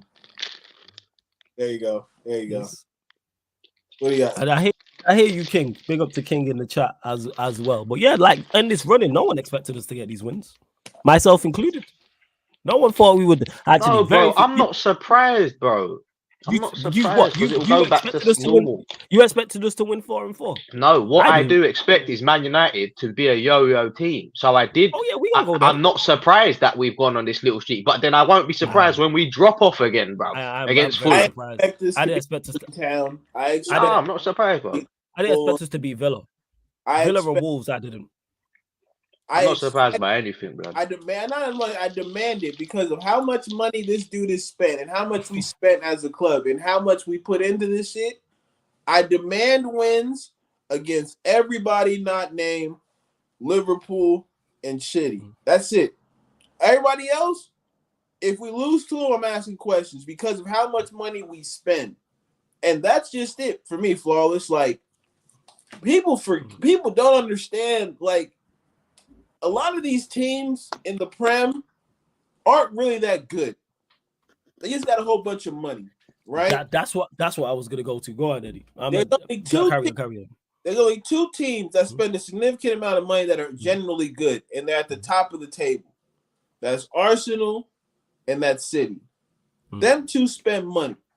Liverpool, hey, credit to them. Them broke boys know how to stretch a dollar. I can't get mad at them for that. But when it comes to us, for some reason, We can splash all this cash and still can't figure out which way is up. But that doesn't mean, again, I'm not limiting my expectations and my demands because these bums can't figure that out. The standard is the standard. You got to meet it. And so we go against Luton Town. If I don't see wins, I'm asking questions. Right. Brother, you would be asking questions. Yeah, I get it. Bournemouth 3-0 at our own crib. Yeah, that's when that was for me. Yeah. Bournemouth. That was it. Hey, the Rick James was fuck your couch, stomping the money. Your couch, nigga. And so I understand not expecting wins, but you have to demand certain things no matter what. Hey, big up my Don Double A, man. Every time, man. Big up Double A, man. Every time, man. I hope you're good, Double A, man. Big up, man. Love. Big up, man. Come on. It is. And yeah, that's what it is. But you mentioned something that was key there, Eddie. The lack of quality in the league. And finally, I've spoken on this many a times. Daily, I'm like, take advantage of when teams make mistakes. Take advantage of when teams aren't playing well. That's what makes it even worse, bruv. Take advantage. Yo, that's what frustrates me, Dan, though, in regards to league. Yeah, go on, Eddie. In the top six, a team actually has a +1 goal there in the top six. People, the rest of the league should be ashamed of themselves. They should have put us out a long time ago. That's it. Because Madison says, we've been lucky with the results. Elements of those looks, yes, but they're also quality. That's why we've managed to win these games, because of our individual quality out there. Also, the lack of quality from our opposition. Because what I don't like is when our lack of quality costs us games, we give the other team all the credit. But when their lack of quality helps us win games, we want to shit on managers. Like, nah, it don't work like that. Like even the Wolves game, for example, if Neto does that to us, we're all cursing, talking about why did nobody foul him. If Neto did what Mano did at that point in time, we're all cursing whoever got megged and whoever got ran past and why, you know what I'm saying, Onana was positioned, why nobody fouled him, why we're there. So when Mano does it, credit Mano for that. That fourth goal wasn't luck. That's skill from Mano. Is it the norm? Of course not, but he's an individual talent. Like, boy, that's how I look at it. I think people give way too much, United fans in particular, give way too much credit to the opposition. Bruv, way too much. Hey, we're in the mud, fam. I swear. Bro, don't get me wrong, right? Or we're a bad side. Like, that's not me. This is why I want this manager gone and I want the vast majority of the players gone. But when we win games, it's not always bad. You know what I'm saying? But Madison, again, you said we're getting them results because we're lucky. Elements of luck. Yes, elements of luck. But it wasn't solely luck. No.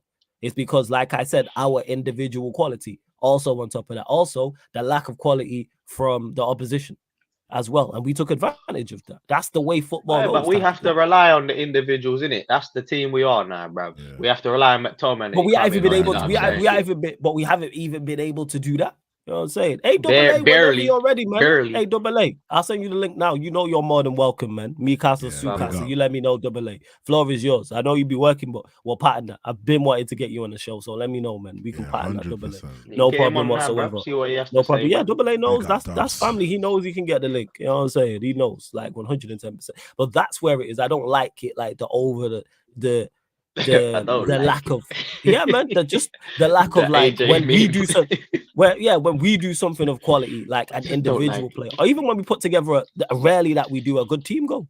Like I say, we went to Wolves and won. If we go there and lose, then it's hella criticism. You know what I'm saying? But we went there and won, same way Villa. Like I didn't expect us to go to Villa and win, even though Villa were in the best of form. I think he means lucky over the course of a game. If the opposition are half decent, they stick goals past us for fun. That's the thing, though, Sony. The opposition are not half decent. Luton are 17th in the league table for a reason. They're not a good team. Bruh. That's why they're 17th. What good? This is the point I'm making. They're battling relegation for a reason. So people say, because we missed 4 clear-cut chances. What chances did Luton create? Like, we had the better chances in that game. If Luton created 4 clear-cut chances, we'd be here butchering our defense. Like, Lewis, you know what burns me about this team, yeah? It's what I said earlier, like, these men are rich ballers, like, getting embarrassed by just, like, man that are earning, like, quarter of their way. Like, don't they have any shame, fam? Like, I'm Marcus Rashford, yeah? And big up Rashford for what he did last season, and I know he's got quality in him here and there. 350 bags a week. He's cleaning up. He's living life. He's got all the jewelry, everything. All we want him to do is show us that skill when he kicks that football. but then you got these young youths bopping, man. Like, you know what it's like to me? It's like a club. Then this side you've got all Rick Ross, Jay-Z, and whatever in terms of wages and that, and their image. And then you've got some next like upcoming street rappers, but then they come in and start barsing out all these man. And you're looking at all these men with all their chains, all their whips, and they can't even rap. Bro, I'm telling, it's mad, bro. And I'm deep in it in a weird way, like Rashford, Bruno, like even let's talk about Onana. They're walking onto this pitch, Kenilworth World, looking at the mad stadium and that their nice precious boots and their you know, and they're not even, they can't even kick a ball, bruv. Like, fam, like, bro, it's crazy. Why not? I feel you, man. Put some water around his head. Just to clarify, Sony says missing their top goal. He said to Sony because he says missing their top goal scorer too. That's massively lucky. Adebayo in it. Wait, okay, all right, we missing. I can do that. We missing Martinez. Does he not play an important role in how we play? If he was on, we would have been finished, bro. If my man was on, that's embarrassing. Okay, then. No, but the thing is, it's not massively. Look, the injuries happen in football. Same way, is Martinez not is Martinez not key to how we play? 100%. Okay, does Martinez not massively improve us from a defensive standpoint? Yeah, facts. Okay, so Martinez was missing. So is that not lucky for Luton? You're saying to this point. Okay, I didn't even get the context. Oh, yeah. I'm saying it to this point. Martinez was missing. Yeah. Like Martinez is Casemiro not actually absolutely instrumental to how we play? Has he not been missing at parts in the season? What are we talking about here? Has Varane not been missing at times and points in the season? Why is it? This is what I like. This is what I don't like. They're missing their top goal scorer. All right, we're missing our second best centre back. And wait. Let me answer this question as well after you. Sorrowful. Listen, you're saying Luton Stadium doesn't have holes in the roof.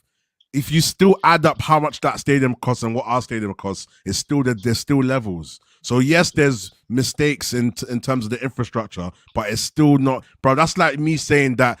Oh, I've got a mansion and then you've got a smaller house, but your smaller house, your insulation is better. It's still a mansion, bro. It's still worth more. So my whole point is the levels of what these players are around. It's embarrassing that they can't even kick the ball. What they're paid for, they can't even do it well on the pitch. That's what I'm talking about. That's what I'm embarrassed about, bro. Like it's sad, man. Sad still. Like, and that's it. And in regards to man, keep going back to the flawless, bro. We're playing relegation football against everyone. I'm not happy about the football. I don't know why man keep referring back to I'm talking about in particular that game against Luton Town. It worked. We should have won that game. That's the only game I can point to this season and say we should have won 5-6-1. I cannot blame the manager or the football for our attackers missing 4 one-on-ones. I can't remember the last. I don't think we've had a game where we've created 4 one-on-ones. Now, overall, if we're talking, yes, but I'm talking about in particular that game because we're here talking about Luton Town. That performance right there, I don't have too much of an issue with because we should have won 5-6-1. Because normally I'm sat here criticizing. That's why I have an issue with it, though. Yeah, normally I'm here. Well, go on, Dan. Go on. No, the fact that we missed the chances is why I have an issue with it because it just highlights how shit our attack is, bro. And the incompetence. Oh yeah, but we know our attack's terrible. Yeah. We know our attack's awful. Like, so Jason 99 says, is this guy really comparing Luton Town missing one of their best set players to Manchester United missing a best centre back? What's the difference? What's the difference in Luton Town missing one of their best players and us missing one of their best players? What's the difference? Explain. Like, this is why I don't like they miss one of their best. Difficult in them comments for no goddamn reason. Like, this is it. Like, I think people go overboard and over the top. You know what I'm saying? If Maguire makes the mistake Omari Bell makes, we'd be criticizing Maguire and not praising, let's say, Chong scores that goal. But they make a mistake and it's, we only scored because they made a mistake. No, Højlund capitalized on it. That's good anticipation. Watch the goal again. And he was composed and went around the goalkeeper. And we've seen the lack of composure from the rest of attackers. Like, no, take advantage. You know what I'm saying? Like, we missed 4 one-on-one. Like, I don't see the issue from an offensive standpoint. I say the football overall, do I like? No, I don't whatsoever. That's not me praising it whatsoever. That's what it is. It's not Jason 99. You just joined and you missed the initial point, but it's cool. Run up the likes anyway. Make sure you hit the subscribe button as well. And let me get to something actually, because I want to get you man's thoughts on it. Hold up. came out today, just before actually we went live. Big up to Warrior J again. This is according to, this is Don Booth 19 on Twitter. Manchester United will try to sell Jadon Sancho, Mason Greenwood, and Donny van der Beek in the summer. We'll go to you first, Eddie. Yeah, we'll go to you, Eddie. Thoughts on these three? Well, Sam, everybody knows my thoughts on Jadon. I don't want him going anywhere, especially when we got Anthony. No. I'm not trying to see that happen. Mason and Donnie, two different conversations. Mason, again, people. Ball up. You have your principles on certain topics, certain matters, and other people have different ones. If I'm the head of a club, I have to take into account everybody's opinion on the subject. And whether we like it or not, the facts are the facts. Some people do things that are unforgivable to certain people. Some people just do it, and they'll no matter how much they try and get back from that place, they never do. Mason falls into that category. Let's not have a discussion on the particulars, but this is a fact. Women support this club. They are a significant portion of the finances within this club with how they support us. They cannot feel disrespected by the club and still contribute in the same manner. I understand as men, we have our side to it, and trust me, when it comes to how laws interact with brothers and how and all that stuff happens, I get that. I'm with you. But I just understand what this life is right now. We have to move on. It is what it is. And just to get off the subject and then for all, he's doing his thing out there. Credit to him because again, he's young. He made a mistake. You want to see him build himself back up? Unfortunately, he can't do it here. So he'll go out somewhere else, be the guy, and then honestly, at the end of the day, he would be such a big star here this season if he hadn't done that foolishness. So he has nobody to blame for the situation but himself. So I don't want y'all going on other people's platforms talking about, oh, we're doing this because of that. No, we're doing this because of Mason Greenwood. That's whose fault all of this is. So unfortunately, he has to go. Donnie, man, he's going to get his feet right. And the potential was way more than the production. And at that point, if the manager's just not playing him, you can't see a future for him, it's best that you sell him. So that's how I go with all three of them. Like, they're all different situations. All have to be handled differently. I think Donnie will be the easiest to sell because I don't think he's going to demand that high of a transfer fee. I think it'll be like 20 to 30 M's, if that. The Greenwood one becomes a bit tricky.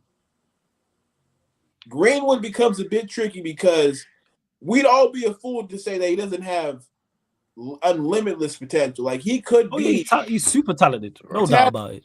Super talented, but what are they going to ask for? What are people going to ask for? And then Jadon, it's a frustrating situation with Jadon. So if he gets sold, that's probably, I'm going to be honest with y'all, 40. Maybe. So, that's where I'm at with it. Yeah, I hear you. Before we go. Yeah, PS, you get it. You know what I'm saying? And I know stress over here. I was just clarifying in merely response to it. You said, "Kid, LOL, you can't stress over these youngins. Kids these days are missing the ability to decipher and comprehend things. It's wild. The comparison is valid in terms of missing significant players. Now, we should only play everybody when everybody else is fit.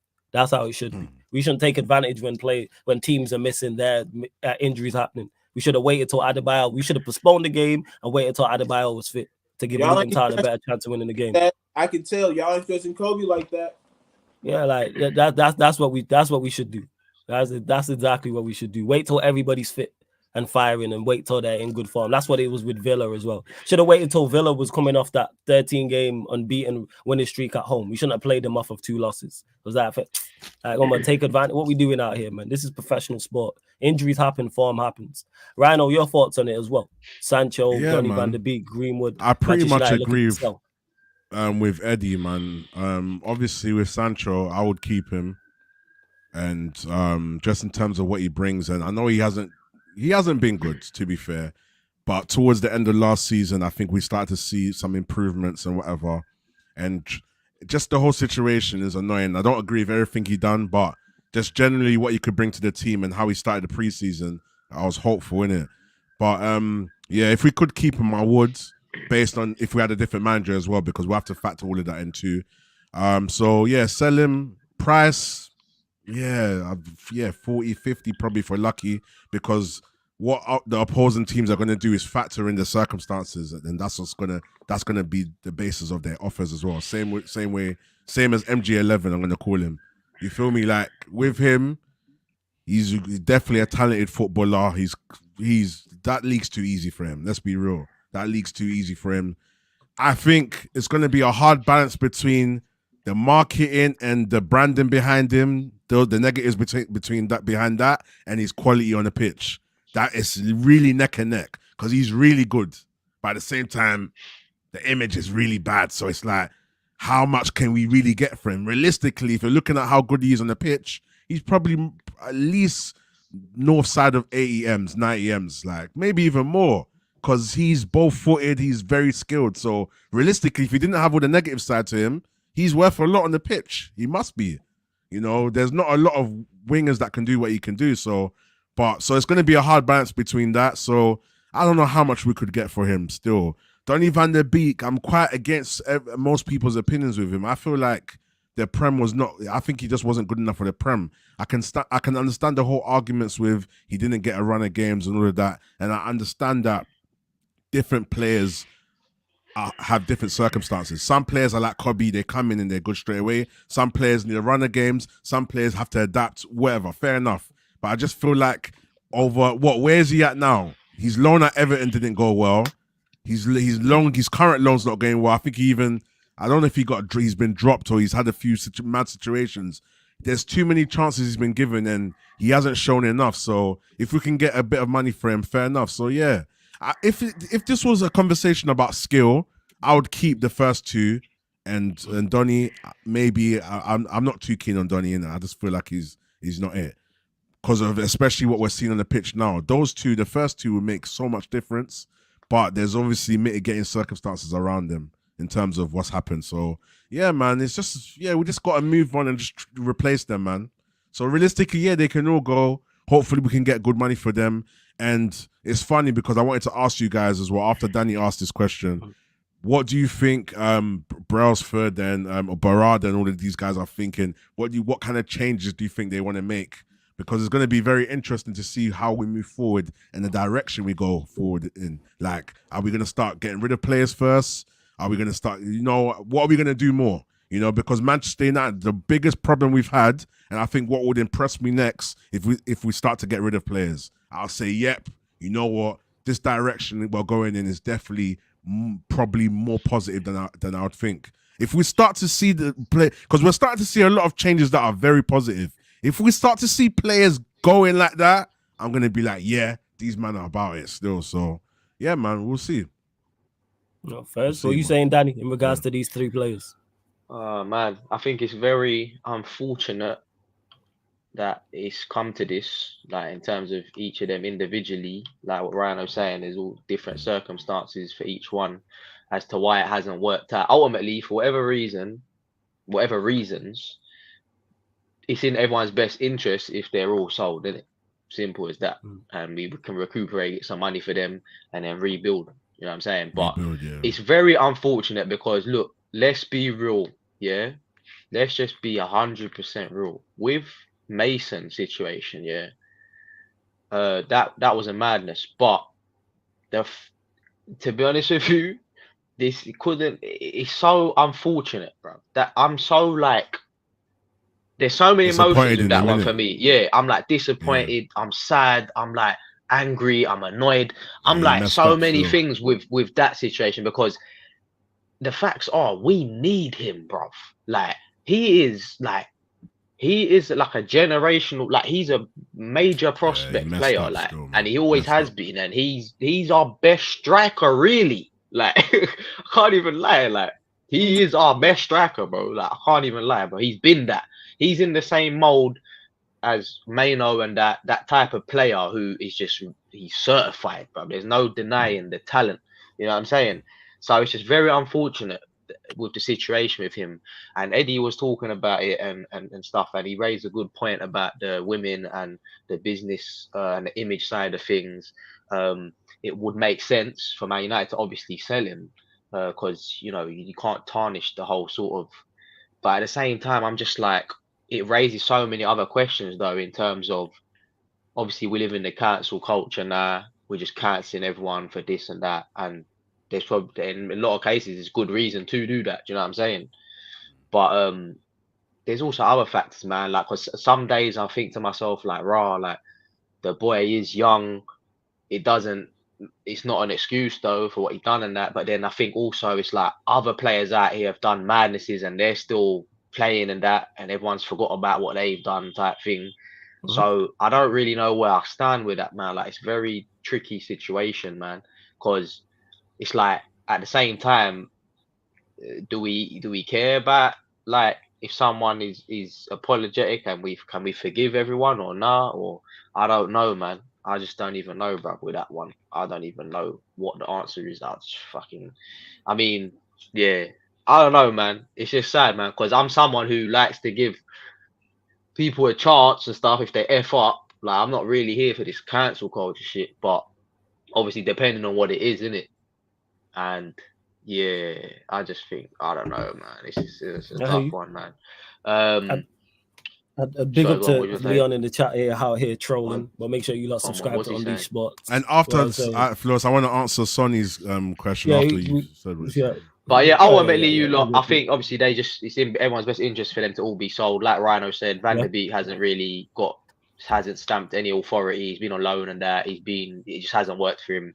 Sancho, despite his technical ability that people rave on about, I know he's Eddie's biggest fan and that. He's just not it for other reasons as well. Same with Martial. You need to put him in that. Like, let's not forget this, how long certain men have been here. So for whatever reason, their time is up, bro. Like, regardless, you know what I'm saying? Like, they can all go and do one, and it's simple as that, man. Yeah, in regards to it, quickly, obviously Leon's in the cut as well, so big up to Leon on Unleashed Sports. He's another fanboy of this guy, Danny, man. Yeah, I'm here, man. I'm here. Nearly got lost, man. I'm in some country ends right now. Can you hear me? Yeah. It's all good. Don't get robbed. But yeah, I'm in some country ends, man. Do you know what I mean? I feel like I need to get out of here, man, before I get lynched, man. But yeah, go on, carry on. You'll be all right, man. Yeah, get out there. But yeah, with the free players, like, all good. Yeah, like they need to be moved on. Donny van der Beek has not worked out. Move on. See what you can recuperate. Free Donny, man. Jadon Sancho, it's not going to work out here. Talented player, yes. But I just don't, you know what it is with Sancho? I want them to flourish elsewhere as well. I genuinely don't think it. I've said this before about him. I think if you put him in any other league, I think he flourishes. I think he does well. Whether we've seen him perform well in the Bundesliga, I think if he was in Serie A, if he was in La Liga, he would do absolutely fine because the ability's there. But again, Premier League in particular, it's athletes. Speak about it all the time. I disagree. Go on. I disagree because I feel like it's the system. Yeah, of course, you're a Sancho hater, man. Allow you, man. Do you know what I mean? Yeah, but I want him to flourish elsewhere. Leon, he don't have the physicality for it. Yeah, but I feel like Flores, you might be right. Because think about if he was to fit into a City team. Because I was seeing playing Grealish role, but can he really keep up with the Grealish role? Nah, he don't. Because here's the difference. The physicality that Bernardo Silva has that is impeccable, and he's probably one of the best in the league at balance and agility. Sancho don't have that. He's probably it's has not that the bad, best. Though. His balance and agility is not that bad. It's not that bad, but it's nowhere near to the level of a Bernardo Silva. Bernardo Silva has that. He's probably He probably has the best balance in the league. He glides. Probably still. the Agreed. That's the point. Agreed. However, I think with the right system, Sancho can do all right. Not like that. Yeah, I don't want players like that anymore. No, I do because his technical abilities can't be overlooked. Don't get me wrong. His technical ability is there, but I want both because there's players out there who can do both. Fact. Manchester City are the prime example of that. I just feel like for the next season or two, I think he can definitely get a chance to prove himself. Do you know what I mean? And I know people will be like, "We've seen enough," and but I feel like if Rashford's running around and you see the video of him literally just not pressing anybody, I can't remember who it was it right back or something, and he just strolling next to him. Yeah, what worse can he do? We need to still keep some quality here while we're still rebuilding. I understand where you're going with this Flawless though. I do get it because you're looking at. You want to dash everybody. I get it. You're future looking, but I feel like for the next couple of seasons, people like Varane, Sancho, and stuff, I feel like they can be helpers. Varane definitely, but he hasn't. But Varane can thrive here. Even Casemiro. Sancho, like I said, man, that lack of physicality gonna do it, and that's what I think it is. And Sony's saying Podence is 5'5". I've seen him hear games. I'm not hearing Sancho can't succeed in the league. If we were playing for City, we wouldn't have this conversation. That is pretty much any attacking player of any quality in City system. They are the exception to the rule. They are the anomaly. Manchester City are not normal. If you take the top 10 strikers in the league, outside take Haaland out of it and take the next best 10, all of those attackers will do to a certain extent well because of the way Manchester City play. But we are not Manchester City. We do not have their structure. We do not have their manager. We do not have their players. That's crazy. It's a false equivalency. That's the point. I'm just trying to think of a team that does all right in the Prem. That would you say that Leon Bailey and all them lot have got a lot more physical? Yeah, Leon Bailey has that acceleration. He has that acceleration. Yes, we are striving to be at that level. Sony 95. But again, what I said was we don't have the players for it. We don't have Manchester City's individual quality. If Sancho goes to Manchester City, does he start? No, he don't. And I'm a fan of Sancho. He don't start there. He don't. He is a Pep-like player. Flawless, do you think he can develop that side of his game there? Or do you think you've seen enough to be like, no, he can't? It's very tough to develop physical attributes. Even balance, when you see balance and agility, yes. Even when you see shielding the ball and what's the word I'm looking for? You know, I get what where you're hard to get the ball off. Yeah. You can do that type of thing, but that's very, very tough to improve to the level of where we're talking about. And again, let me just clarify to these people: I rate Sancho highly. I'm a big fan of Sancho, 110%. But it's athletes, man. I was that's just what it is. It's athletes. You need physical attributes in this league in particular. There's no wingers who are successful in this league that don't have it. Name them. You can't name one. I think this is the part of this is the conversation that you and I have been having so many times. Yeah, we've had this. Yeah. We've had this conversation for months. It's simply put, we understand the types of players you have to put around a Jadon Sancho, and we're just not putting that together. Sancho, in my opinion, if he was at Arsenal, he'd be just fine. Yeah, real talk. He was even, I think, at a Chelsea, well, I think he'd be just fine. The problem that happens with us is we don't control games, and we definitely don't control the ball. So what Sancho is good at, we're never really going to see. Unless there's some type of drastic change in the way that we play football between now and when he comes back, we'll never get the best out of Jadon Sancho. And I think if we're looking at it from an Ineos perspective, it's what's the most valuable asset I can get rid of right now to rebuild this team in Miami? McTominay is up there. Honestly, McTominay is up there because of recent performances. We don't got to. And just to clarify, before you carry on to Jason 99, just 1 second, I got to say, because people always get mistaken. You said Palmer's not physical. Palmer is physical. People need to stop thinking of physical and just think pace and power. No. It's not just pace and power.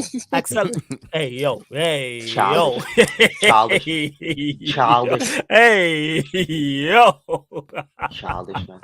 Yo, Double A was wilding the other day with his pause stuff. Double A was losing his head. Childish, bro.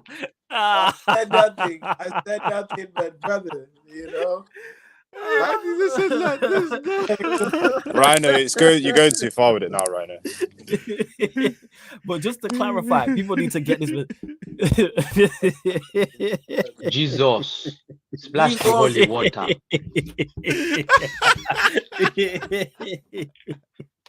No, I don't know why, but that one was just a bit different. Yeah, in the words of Flawless, you man are wilding, man. You man are wilding. You were wilding. Hey, you, man, that's right, though. It was Eddie's response. Wait, if I didn't say pause, would it have still hit the same? No, I think it was Eddie's face gave it away, in it. I didn't clock what you had said in it, and then it was Eddie's face. And then I went, hey, yo. I said nothing. Eddie really Dane dashed at him, bro. I didn't say anything, but just to clarify, because people get mistaken and they hear physical and they just think, 6 foot plus and you're strong. Yeah. No. You, like I've said before, Bernardo Silva is one of the most athletic players in the league, because physicality is not, if we list physical attributes on a footballer, it's not just pace and power. Acceleration adds into that. Agility adds into that. Balance adds into that. So is Cole Palmer physical? Yes, because his balance is exceptional. His agility is exceptional. He also has the acceleration as well, which Bernardo Silva very much has. These things are. So people need to stop getting mistaken. There's no winger at the top level of this. There's no Premier League winger right now who doesn't have those attributes, who's mad success. The closest to it is probably Kulusevski. And even Spurs fans he's better centrally. There's a reason for that. Same with Sancho. He's better centrally. You just need, people don't like it, but you have to have physical attributes. The one time we saw him play and even saw a little bit of what Flawless is talking about. He played false 9 against Arsenal in that preseason game. He's a central player. Ran the ball down, scored a crazy kick. So you want that. I mean, again, people sitting here acting like Flawless doesn't want these young players to succeed. It's just there are facts and there are opinions. Our opinion is that Sancho, and his opinion is that Sancho can't succeed. Myself, Leon, we might tend to disagree, but the facts are he hasn't. So now essentially he can. I think what you said there, like with Arsenal, if he's playing a false 9 at Arsenal in that, do I think he can succeed? Yes, but that's playing a false 9 is very specific. Even if honestly, go on. You put him where Martinelli is, just running like I said. Martinelli's another marathon runner. He could play that position. He can play that position. This guy always on Martinelli's case. You know? Oh, loud running laps, man. I can't deal with that right now. I'm telling you, brother, they're getting ready for Paris. That's what they're doing right now. They're getting ready for Paris. I'm about to see them out there with my cousins in the steeplechase. Get to them, man. I want to see him. So that's what it is when you look at those players. Because but we don't associate a Cole Palmer or a Bernardo Silva with being physical, because they're not 6 foot plus and they don't look physically strong, but they both have physical attributes that enable their game. Like I say, balance. Maino's another one. Even though he has the physicality in terms of strength, balance, agility, you need that, and he's playing in central midfield, and it helps so much. But if you're playing out wide, it's needed. Trust me. There's no success. Kulusevski is probably the closest one, and none of us are sat here saying, get Kulusevski to my football club right now. Yeah, everyone needs to chill. It's not just Traore strength that you need as a winger, man. There's more intelligence to it. Do you know what I mean? Yeah, it's everything, because that's what it is. That's why I don't like the technical or physical. How about both? Why can't we go and locate both? We spend enough money to go and find both. So how come other teams go and do it? We can't. Right. Yeah, and being press resistant is part of that. But like I said, if you don't look a certain way, people are not going to look at it in that fashion. Like being press resistant is like that, but you have to be look like Pogba for people to be like, all right, you have physicality. Like, no. Well, you just said it then, Flawless. Look at Maino and look at Pogba. They do very similar things, but their body shape and you know what I mean? Like the whole athleticism build and all that is different. I don't get wrong, people. I'm like, yes, you also need the technical attributes to go along with it. Don't just, because then you just end up with Adama Traore, and nobody wants that. I was saying, you end up with Rashford. Like, nobody's looking at that. Like, again, both. You cracking up, fam? No, because Traore, he's a funny player to me, bro. It's like that's just what it is. But hey, you lot run up the likes, man, before we close out of here. He reminds me of like a Zulu warrior. He just paints his finger, puts on the thing, and then he goes roo, and he just starts. Who you talk about? My man that says he don't go gym and that. Yeah, talking about Traore. Yeah, who said He's he don't chatting go shit, bro. This guy said he don't do weights and that. What are you talking about? On some Wakanda thing, bro. Hey, Rhino, though. This Hey, but guy's what's funny. your guys' thoughts? I just want to go back quickly, yeah, to the Greenwood thing, real quick, yeah. Oh yeah, that's what I wanted to talk about quickly. No, because look, yeah, like because Sonny asked the what question we earlier. might think, yeah, about the whole situation and whatnot, Yeah. his missus has no problem with him. So he's had a child with her. He's had a child with her and everything, yeah. So I'm like, okay, if his own missus is forgiving him and that, it's like, not to say we have to forgive him, but it's like we need to get over it type thing. No. The reason why she's got over it, I'm like, no. The reason why I disagree with this, Dan, is because you've probably been, and I've give my thoughts on the Greenwood thing. People know I don't want him back. I don't tolerate that. This whole, I'm not Martin Luther King. Everybody doesn't deserve a second chance, but hey, we move. Whole different conversation. Like for real, forgiveness is overrated, but that's a whole different conversation. That's my moral standpoint on it, people. So don't ask me about regulars and notice. Don't ask me about Greenwood. But quickly, just to Dan's point about she's forgiven a Dan, I bet you've been there. You don't have to name names, and I'm sure we've all been here. Those 5 individuals, because we're all old enough, where our brethren have been in a relationship with a girl we don't like. Correct? And she's done something to our boy that we don't like. But you're still cool with your brethren, even though you don't like his miss, but you still don't like his missus, even though he's forgiven her for whatever she did. This is the same exact thing. Her moral compass is not my moral compass. Same way everyone's is different, and I don't police anybody's moral compass because this is beyond football. So however you choose to look at the situation is why I don't discuss it. This is why I don't fall out with anybody about it, because everyone has a different look on this. But just because she's forgiven it doesn't mean that I have to be cool with it. Same way with your brethren forgiving his missus for doing whatever she did. He might be cool with it. And I agree. I'm not cool with it either. But I'm just saying, if we separate it, because I know obviously people don't like to separate a lot of times the two things. Like, you know, when you got like artists and that, they don't, if they've done some madness like Kanye West, people don't want to separate his music for R. Kelly, whoever.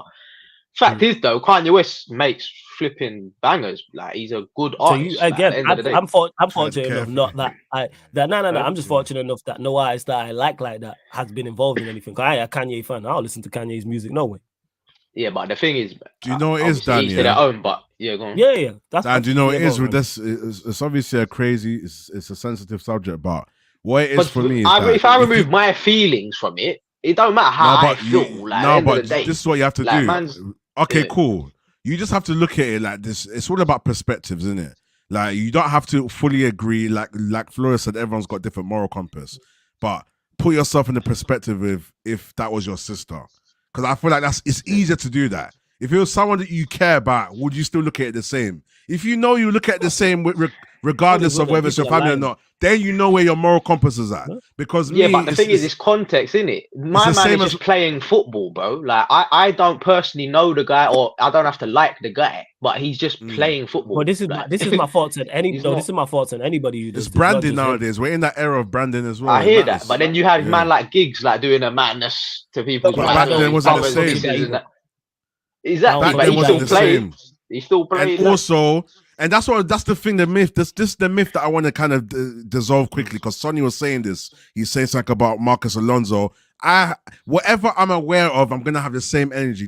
Just because I didn't talk about it, maybe I just didn't know about it. Do you know what I'm trying to say? So all of that stuff, and then the reason why I do the cryptic names is just the way I want to present myself and the way I carry myself with how I want to talk about it. You feel me? But it doesn't change my moral compass. I'm going to have the same energy all across the board. And I feel like, brother, I know them that I've done certain things, or if I talk about past life, and they're chilling, bro. Like, do you get what I'm saying? So all of that doesn't mean nothing. The law don't mean nothing to me, because I know the law's failed in so many other aspects, bro. So man can't pick and choose that certain man that I've done certain things, bruv, they're free. I'm talking about, like, obviously, I grew up roadside stuff, life, man. Innit? Let's just say you feel me? We'll just say robberies. Yeah, but I know certain man that have got away with the mad thing, bro. And it's the same principle. Some things might be more serious than others, but man can't say because they didn't get caught. You feel me? You know what you know. So man can't use that analogy. Yeah, it's all different, because some people won't, like you mentioned there, like selling drugs for certain people. If you know certain people, if they know someone sells drugs, they totally against that. They'll see that, you're destroying lives, you're destroying the community. And like I say, I wouldn't say you are wrong for that. Everybody's moral compass is different. All I'm saying on this is, I don't police anyone's. That's why I'm not even saying Dan's wrong or you're wrong or Eddie's wrong or Leon's wrong. Like nobody. I'm never saying Eddie. I'm not saying anybody's wrong here. I'm just saying this is because it is beyond football. This is life stuff. This is why I don't hear. We're not debating whether such and such is a good signing or not. Like I hear the other side. We can discuss all that. But yeah, like I said, I've made my stand. But that's what I'm saying. So if my man continues playing or whatever, it's like you don't have to like the guy or care about him type thing. Go on. Here's the thing, right? It's all about your perspective on the matter. I hear you. What you're saying. But I think, in my opinion, the dynamic between those two, I can't judge because that's not my kin. That's not anyone that I know personally. Like how they get down is how they get down. Yeah. Right? They can do that. But I don't have to let him represent me at the same time. I just don't, And I hear you. I think, But how is he representing you? I hear the whole second chances thing, right? But I think there are chances and then there are privileges. And when you playing for the biggest club in the world, that's a privilege. Or any club for that matter, that's a privilege. And so if we think as a club, you squandered the privilege to wear the badge, that's just how this shit goes sometimes. And I think, of course, there's a lot of complexity to this situation. Yeah. I just think that when it comes to the money, to the bag, there's no wiggle room. There's no wiggle room. We saw because not only just the fan base, right? We saw how the UK as a whole turned against this boy. Like they was on his neck, bro. It wasn't just United. It was everybody that was involved. So I think my thing is that what if I need to dispel this because we are doing this. Let me just dispel this because I've seen people mention this and this is where you lot need to do your research. So we're conflating our personal values with reality. Fact, he wasn't found guilty. What he was accused of, they're together, have a family. That's the end of it. We all have our opinions on people. We all have our opinions on the people. People need to stop saying he wasn't found guilty. There was no trial because she didn't press charges. There was no trial. Same way, for those that don't know this, R. Kelly first time round was not found guilty. What are we talking about here? There's many people who are quote unquote not found guilty and are still walking the street. So let's kill this dead that he wasn't. Facts. There was no trial. Same way when we watch series and stuff, and a witness will go missing. If you watch, a Law and Order SVU, for example, or Power or The Wire or Breaking Bad or anything like that, where the criminal of the show is going, one of the criminals in the show is going to trial, and a witness will get whacked and disappeared. That's the equivalent, and then there's no trial because there's no one there. What are we talking about here? So let's stop this. He wasn't found guilty. There was no trial because she didn't want to press charges for whatever reason, which is well within her right. She's well within her right. She's not wrong for doing that whatsoever. But let's kill this dead like they went to trial and evidence and she didn't know. Let's cut the crap. I'll do this for you. If y'all don't, because I'm on stage side, I can speak. Y'all look up the Ray Rice situation. Ray Rice was a running back over here. That's American football. He had just won the Super Bowl with the team, the biggest game here. They caught him on a video with his girlfriend in an elevator. I guess she thought he was cheating. Oh, yeah, he beat her up or something. He spit on her. The girl spit on him, and then he connected with a punch to her. She knocked out in the elevator, dragging her out, all that stuff, right? Man dragged her out. Dragged her out, right? Mm-hmm. They had all that evidence. The woman went to trial and said, I want nothing to do with this. Leave me alone. We're going to handle it internally. I didn't know that part. Situations like this where love is involved, y'all money. Just back up out of it and be like, money it's not my thing to judge, it's not my thing to use. That's their business, right? We can't use that as a point to that's why we should give him up. Because honestly, like Rondo told y'all, I got brothers that I love to death And I'm just thanking the high heavens. The people who should know about some of the shit they do don't really know. Yeah. But I can't fuck with them the same way when I know that's where they might take it sometimes. Yeah. So that's what it comes down to. People like, we're not, again, he can have his chances, but you don't got to associate yourself with them. It's like you do with the homies. Like, I make it to a certain place. All right, I can't be bringing you around because next thing I know, you say somebody's staring at you strange. Yeah. And then you go, facts, man. And I got to calm you down for like 30 minutes. Yeah, you're going to mess up my shit, man. And just this only 9-5, you said you're missing my point. She didn't want to press charges. We don't know what happened. Nobody said he's in. We seen evidence came. If you want to choose to what came out, cool. But we seen evidence come out. Do we know what happened fully? No. But like I said, I seen enough evidence. Y'all wear that white wig over there, right? You don't got one of them in the closet. and flawless, even to touch that point, yeah, I feel like when you see certain things, if your context can't correct it, then you just know, bruv. When you can't add context to it, you know, certain times you think, oh, but what if it was like, and I see some people talking about the whole role play thing. When you think, when your context is too much of a stretch, that's when you have to say, bro, you know what? People doing all types of gymnastics to do it all. If it was role playing, and so what about the pictures? She did that. So that's makeup. That's what they're gonna say. So outside of being there in the room, video evidence, or her saying that he actually did it, people are. You know what, flawless? That's true. Fortunately, I'm getting onto some. I gotta go though. Hey, Eddie, look, cool, bro. All y'all take care, huh?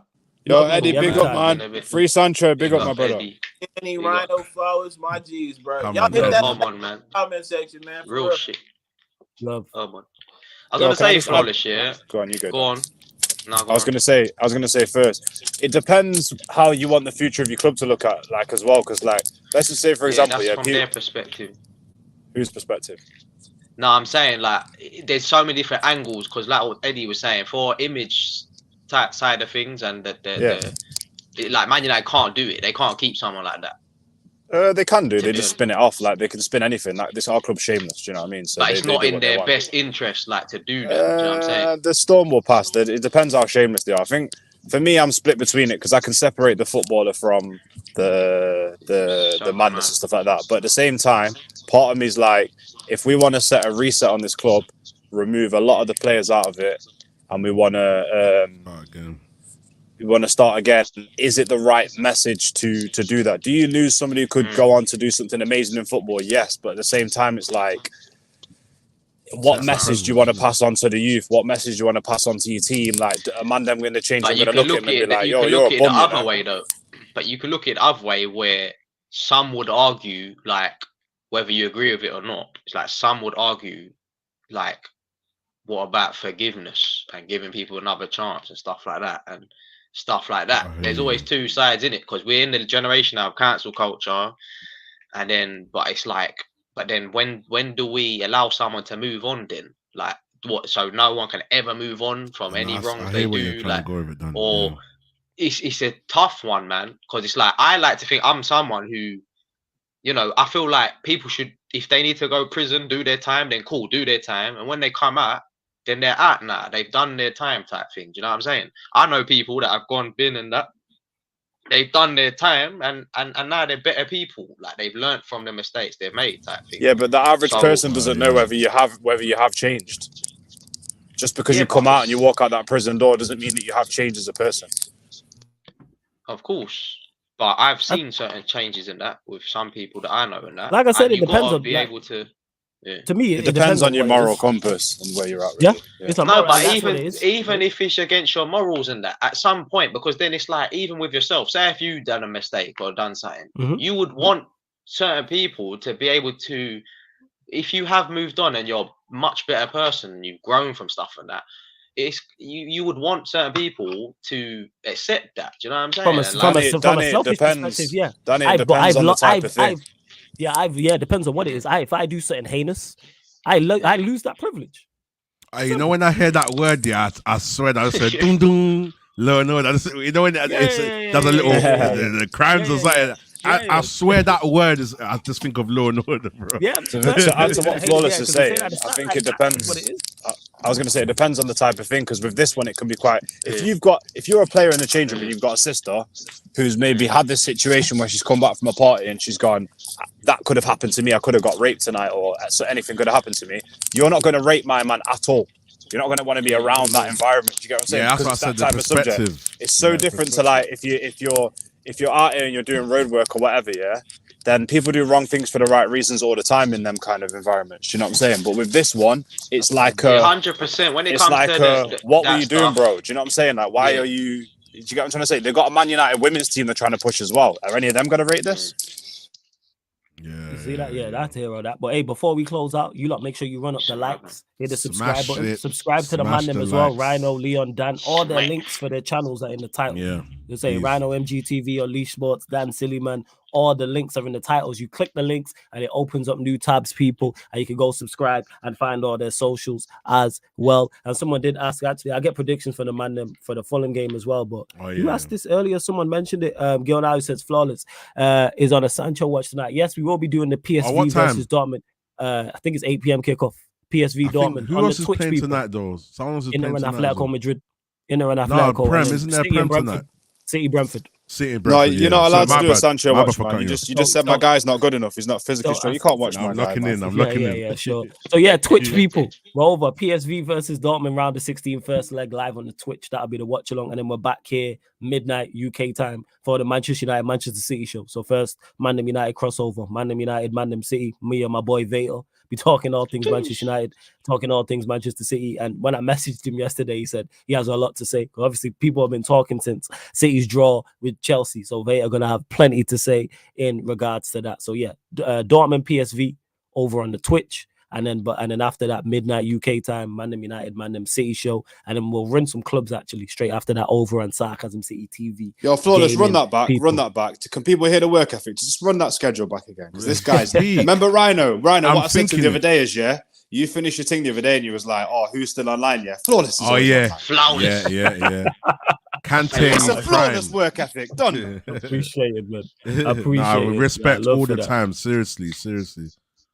Yeah, man, you already know, man. Nothing but love. You lot already know. So, yeah, like I said on the Twitch, people, round the 16, first leg, PSV versus Dortmund, people. That'll be live on the Sarcasm City TV Twitch. Just download the app. We'll be doing a watch along over there. Then we're back here on the YouTube midnight Manchester United, Manchester City show, Man United crossover. Man United, Man City, with myself and Vader talking both Manchester clubs. And then following that, we'll be live on the gaming channel for pro clubs because playoffs is coming up. So we're trying to get to the elite division in both clubs. Obviously, went 12-0. Yeah, we went 12-0 yesterday. And then before that, I think it was like 9 and 2 draws, you know what I'm saying, the day before. So we've been cooking recently on clubs. So make sure you head over there to that as well, people. But yeah, predictions from the man them actually. Go to you, Rhino, first. Manchester United, Fulham, Saturday, 3 p.m. kickoff, UK time. That's gonna be an interesting game, man. I feel like obviously what's Fulham's results? So Fulham, they beat Bournemouth 3-1. They lost to Villa. They drew with Burnley, drew with Everton, lost to Newcastle, drew with Liverpool. Yeah, their form's not too great. I know. I feel like Pereira and Willian caused us problems last game, or the last game. I remember when one of them got sent, when Thingy got sent off. That's the last Fulham I remember. I don't even remember if we played them since then. But if we have a situation like that, it could be peak based on the mentality of these players.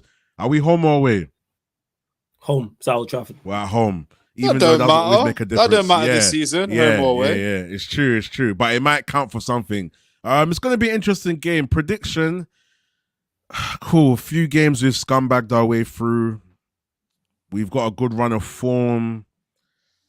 Fulham's form's not too great. I could possibly see a win here. It depends who's fit as well in terms for Fulham. But yeah, I could possibly see us getting a win. But at the same time, a potential banana skin. Yeah. I think United is easy to say 2-1 or 3-2. It's easy, man. Okay. We're going to concede them. We can just about get over the line. But I won't be surprised if we do lose 2-1 or lose 3-2 as well. So, yeah, I'll say 2-1. I think 2-1. I'll say 2-1 still. Leon, what are you telling us? Manchester United, Fulham, score prediction. What's our team looking like? Is McTominay fit? Too short, man, and answer the question. This guy, yo. No, he's a key player. He's a key player, man. Yes, he's available. Yes, he's available. Yes, ooh, yeah, I'm feeling confident. He's not injured. So basically, I think that it will be. I think it will be 2-1 or 3-1 United, and I think that I don't think it'll be pretty at all. I think we'll do it though. Scumbag. And I think we'll probably score early, and then it'll be a bit end to end, and then I think it'll probably be like a 2 or 3-1. But you'll look at it and you'll be like, we still got peppered a little bit. I think Højlund will score again, and I think explaining this to you, Maino might get I think Casemiro might get a goal. I think we'll do it. I think since they lost Mitrovic, they're not as much as a threat, but we can't take them lightly because they still give us problems every time we play them. So that's my prediction. Dan, what are you saying? Bro, the only thing for certain is fucking nothing normally goes according to plan, innit? So it's like it's like when you ask me predictions, it's like I can't even predict how Man United are gonna operate, bro. Going into every game. You would look at it, look at the run of form that we have and what Fulham has had, and then you put 2 and 2 in together, and you're like, Højlund's been on form, so I can see Højlund getting a nice little goal or whatever, and this and that, and all these variables. But it's like, bro, when it comes down to the game, you just don't know. You just don't know. Like, so I expect the unexpected. So I can say any prediction. So I would just be like, to be honest, I don't have confidence going into any game. So it's like my head's telling me, yeah, we're gonna scrape a little win or whatever. 2-1 or some shit. But then at the same time, my heart is like, you know what? We've been on this run of form. We see how Man United yo-yo all the time. They'll probably end up losing for all we know, bro. It'll probably be a draw or some shit. Like I can see like a 2-2 or a 2-1 to us or a 2-1 to Fulham. So I feel this after Danny. I just want to ask you something quickly. Quick. Yo, Danny, make a prediction, man. It's not Bet365, man. You're not. I know for those was waiting for it. Like, no matter what I say, so I'll just say 2-2, bro. Like, it don't even matter. Yeah, go on, Rilo. You know the card that Casemiro got, the yellow card. Yeah, you know when you get 5, you get a ban. Yeah, is it possible to appeal any past yellow cards? Like when you say, okay, cool. Like that. Okay, but you could appeal. Once they give it to you, they give it to you. Oh, it's when you get straight reds and stuff. But that being said, straight reds. But is it not at the point in the season where it's 10 yellows for a ban? I'm not even sure how many, but I just know a certain amount you get some. I can't remember. Right. No, you're right. It's in 5. So when you get 5, 1 match ban, I think 10, 2 match ban. But the point I'm making is that once you get to a certain part of the season, if you have 5 yellow cards, you won't get a ban. Because it's past the time. You have to be at 10. Oh, okay, so it's over a certain time. Yeah, it's over a certain. So say for instance, like if you get 5 yellow cards and it's April, you're not gonna get a match ban to my knowledge because the time has passed. But I don't know when the cut-off date is for the yellow cards. Okay. It might be December. The chat might know. But hey, big up to everyone in the chat. Hope you enjoyed the show. I see you lot, man. Mad marathon today. Yeah, big man. Up Flawless, man. Every single time, man. Love Dan. We'll go to you first, man. Let them know where they can find you, what you got coming up, all that good stuff. Yeah, man. You can find me. My at is there. Dan Silly, man. A few things coming up. More content on the way. So yeah, just stay tuned, man, and subscribe to everyone in here. Rhino, Leon, Flawless. Smash a like on the way out if you haven't already. It's free, so do it. Just do it. You know what I'm saying? Flipping. Yeah, big up to everyone, man. Big up the comments, big up the haters as well. I love everyone, man. Like I got time for everyone, bro. Even the haters, because like you're still having an input. You know what I'm saying? You're still reacting. So you're feeding us. You know what I'm saying? So it's all good.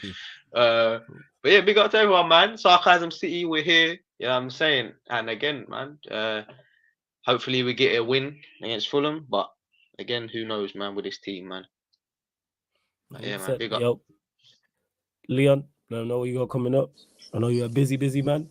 Yeah, so we got boxing show in Nottingham this weekend. Just been at one of the real old school gyms in someone's back garden and that. Yeah, crazy thing, mad. Do you know what I mean? You know them where the wallpaper's all coming off and that, mad thing. Yeah.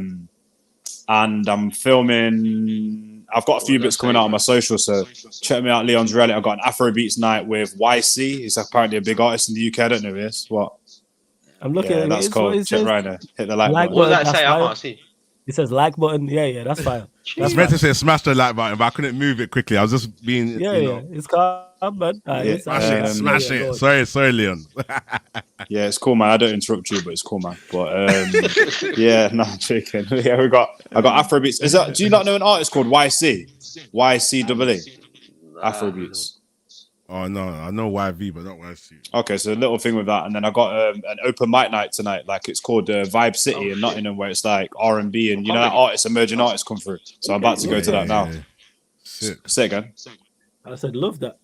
Yeah, and then I've also, if any of you man wanna, I might check you flawless. Yeah, Getz is doing a tour in Manchester, and he's doing like a meet and greet thing. I was gonna go and film that as well, innit? So if you're about flawless on the 26th or 28th, I was going to just ring you. I might just get a train up and go to that. Yeah. I linked it with him the other day. They had the Gymshark event in Shoreditch. I see, man, doing Danny's impressive, man. He's doing like I could have won, like real shit, yeah. You know what it was? You seen that? I went to the gym on that day and done back. So if I was fresh, I know I would have won that. Bro, I said to the bar for like nearly 3 minutes, Getz knew I was the only one that done the shit properly. Not like when it comes to pull-ups, all that, no one done it properly. Like all half-hearted pull-ups, and I was the only one that done it. So technically, I won. So I'm waiting for my prize, man. He needs to. Everyone spam Getz, bruv, in his DMs and say, "Where's Danny's prize? He won." At him, at me in the thing. Like, I won. The real anabolic strength, Good, big up, damn. Oi! Don't make those bold accusations there, yeah, you little weasel, bruv. This guy, bro, he keeps slyly sending it for me. We're gonna have to do something. You've had your shout out. You've had your shout out. It's cool. Yeah, it's just crazy. Bruno Fernandes out here. What's wrong with you, bro? Leon, don't worry, man, because my peoples were cooking him in my Insta comments, bro. After these comments on Rhino's thing, yeah, all the girls were cooking him. They were like, "Who's this guy? He ain't a man. He's a weasel." Change your name from Silly Man to Sleazy Dan after that little table tennis. Sleazeball gang all day. Let's go, bro. Everyone in the comments, put a 1 for Sleazeball gang. Let's go. Yo, Flawless, can I ask you a question? Yeah, can I ask you a question? You know, you're going on a date with a girl, yeah. Let's just say you did an activity, yeah. Would you hold her hand? Would you like say to her like, 100%, bro? Why wouldn't you? Wait, what? It depends. Why you not? Why? So let me give you an example. The way this show's gone is so funny. Rhino knows what time it is, bro. Leon don't though. Leon's a whack. Leon's asking the question. I don't know if he's leaving out context. I don't want. No. Yeah, bare context is left. Let's just say. Bare context is left. I'm gonna give him the context. Relax. No, you ain't. I'll give him the context because you're a weasel.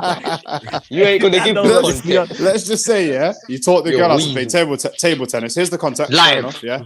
Or golf or something like that, yeah. Or even rock climbing, yeah. Would you like do it with her? Like, would you be behind her? Like, put your arms around her when she's doing the golf? Would you like hold her hand when she's doing the table tennis? Would you follow up the rock climbing?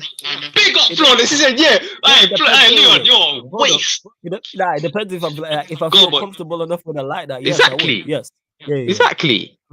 Yeah, I would. You're gonna initiate. You're gonna, you know what I'm saying? You're gonna go part. You're gonna. Yeah, I don't care. Exactly. Big up, Flawless. Danny's doing the real. You know the old people where they link hands and that. Mad thing. I don't understand what he's saying. Do you not understand what Leon's just chatting shit right now? You know what I'm saying? Like everyone in the comments. I got no issue with that. I would hold. There you go, bro. Leon just don't know what it feels like, bro. I get it, man. I understand, man. I feel you, man. I get it. I get it. I would hold my girl's hand. I don't business. I've done that in the past. No, it's not your girl's hand. First date settings. Depends if I feel comfortable enough around her. If it's just a date, context. Bro, more times, if the girl likes you, she's gonna touch you first, innit? I'm saying. Like, Leon don't know. It's all right. Because we spoken enough where, if the girl wants to link me, fine. We've had this. Like, Leon just wants to be girls' best friends on dates. I get it. It's cool, innit? Be their BFF for life, bro. It wasn't. It wasn't. Nah, you wanted to send him direct, so now you can get cooked. Danny, relax. You relax. Yo. Chill. Hey, Flores had to kick them out. Chill. Yeah, listen, you guys smash the like button. Yeah. Yo, outro. Yeah, outro, yeah. After you. Rhino MGTV. Yeah, Rhino MG. Big up the random, but Rhino MGTV, make sure you subscribe, please. Make sure you like the video as well. Big up everyone in the chat. Big up the man on the panel, Danny, Leon. It's been a very, very unorthodox show. It's just gotten everywhere today. I don't like how you brought him back first. Yeah. I don't like that, yeah. Big up to Sorafel says, big up Flawless Rido, Leon, Daddy. big This was up. an up watch for me. Come on, you gooners. And I'm glad you enjoyed the show. Glad you enjoyed the show. Let me know, you lot in the comment section, who's live, because we're going to redirect to someone. So let me know who's live right now. Big up Sorafel as well. Big up. Big up Sorafel, man. I really enjoyed the show. Longer stream than usual, people, but we're here every Tuesday in particular with this lineup, including Eddie as well, talking all things Manchester United people. As well, yeah, shout out to Eddie every single time as well. Let me see who's live. Let's see. You know what? We'll redirect to Saeed actually. Jeez, big side. Yeah, he's in the watch along. Freestyle football. Saeed, he's doing the watch along. We'll go there. But love to everyone that's locked in. Just put Sarcasm City Raid in the comment section as well. Don't forget, we are available on all audio platforms as well.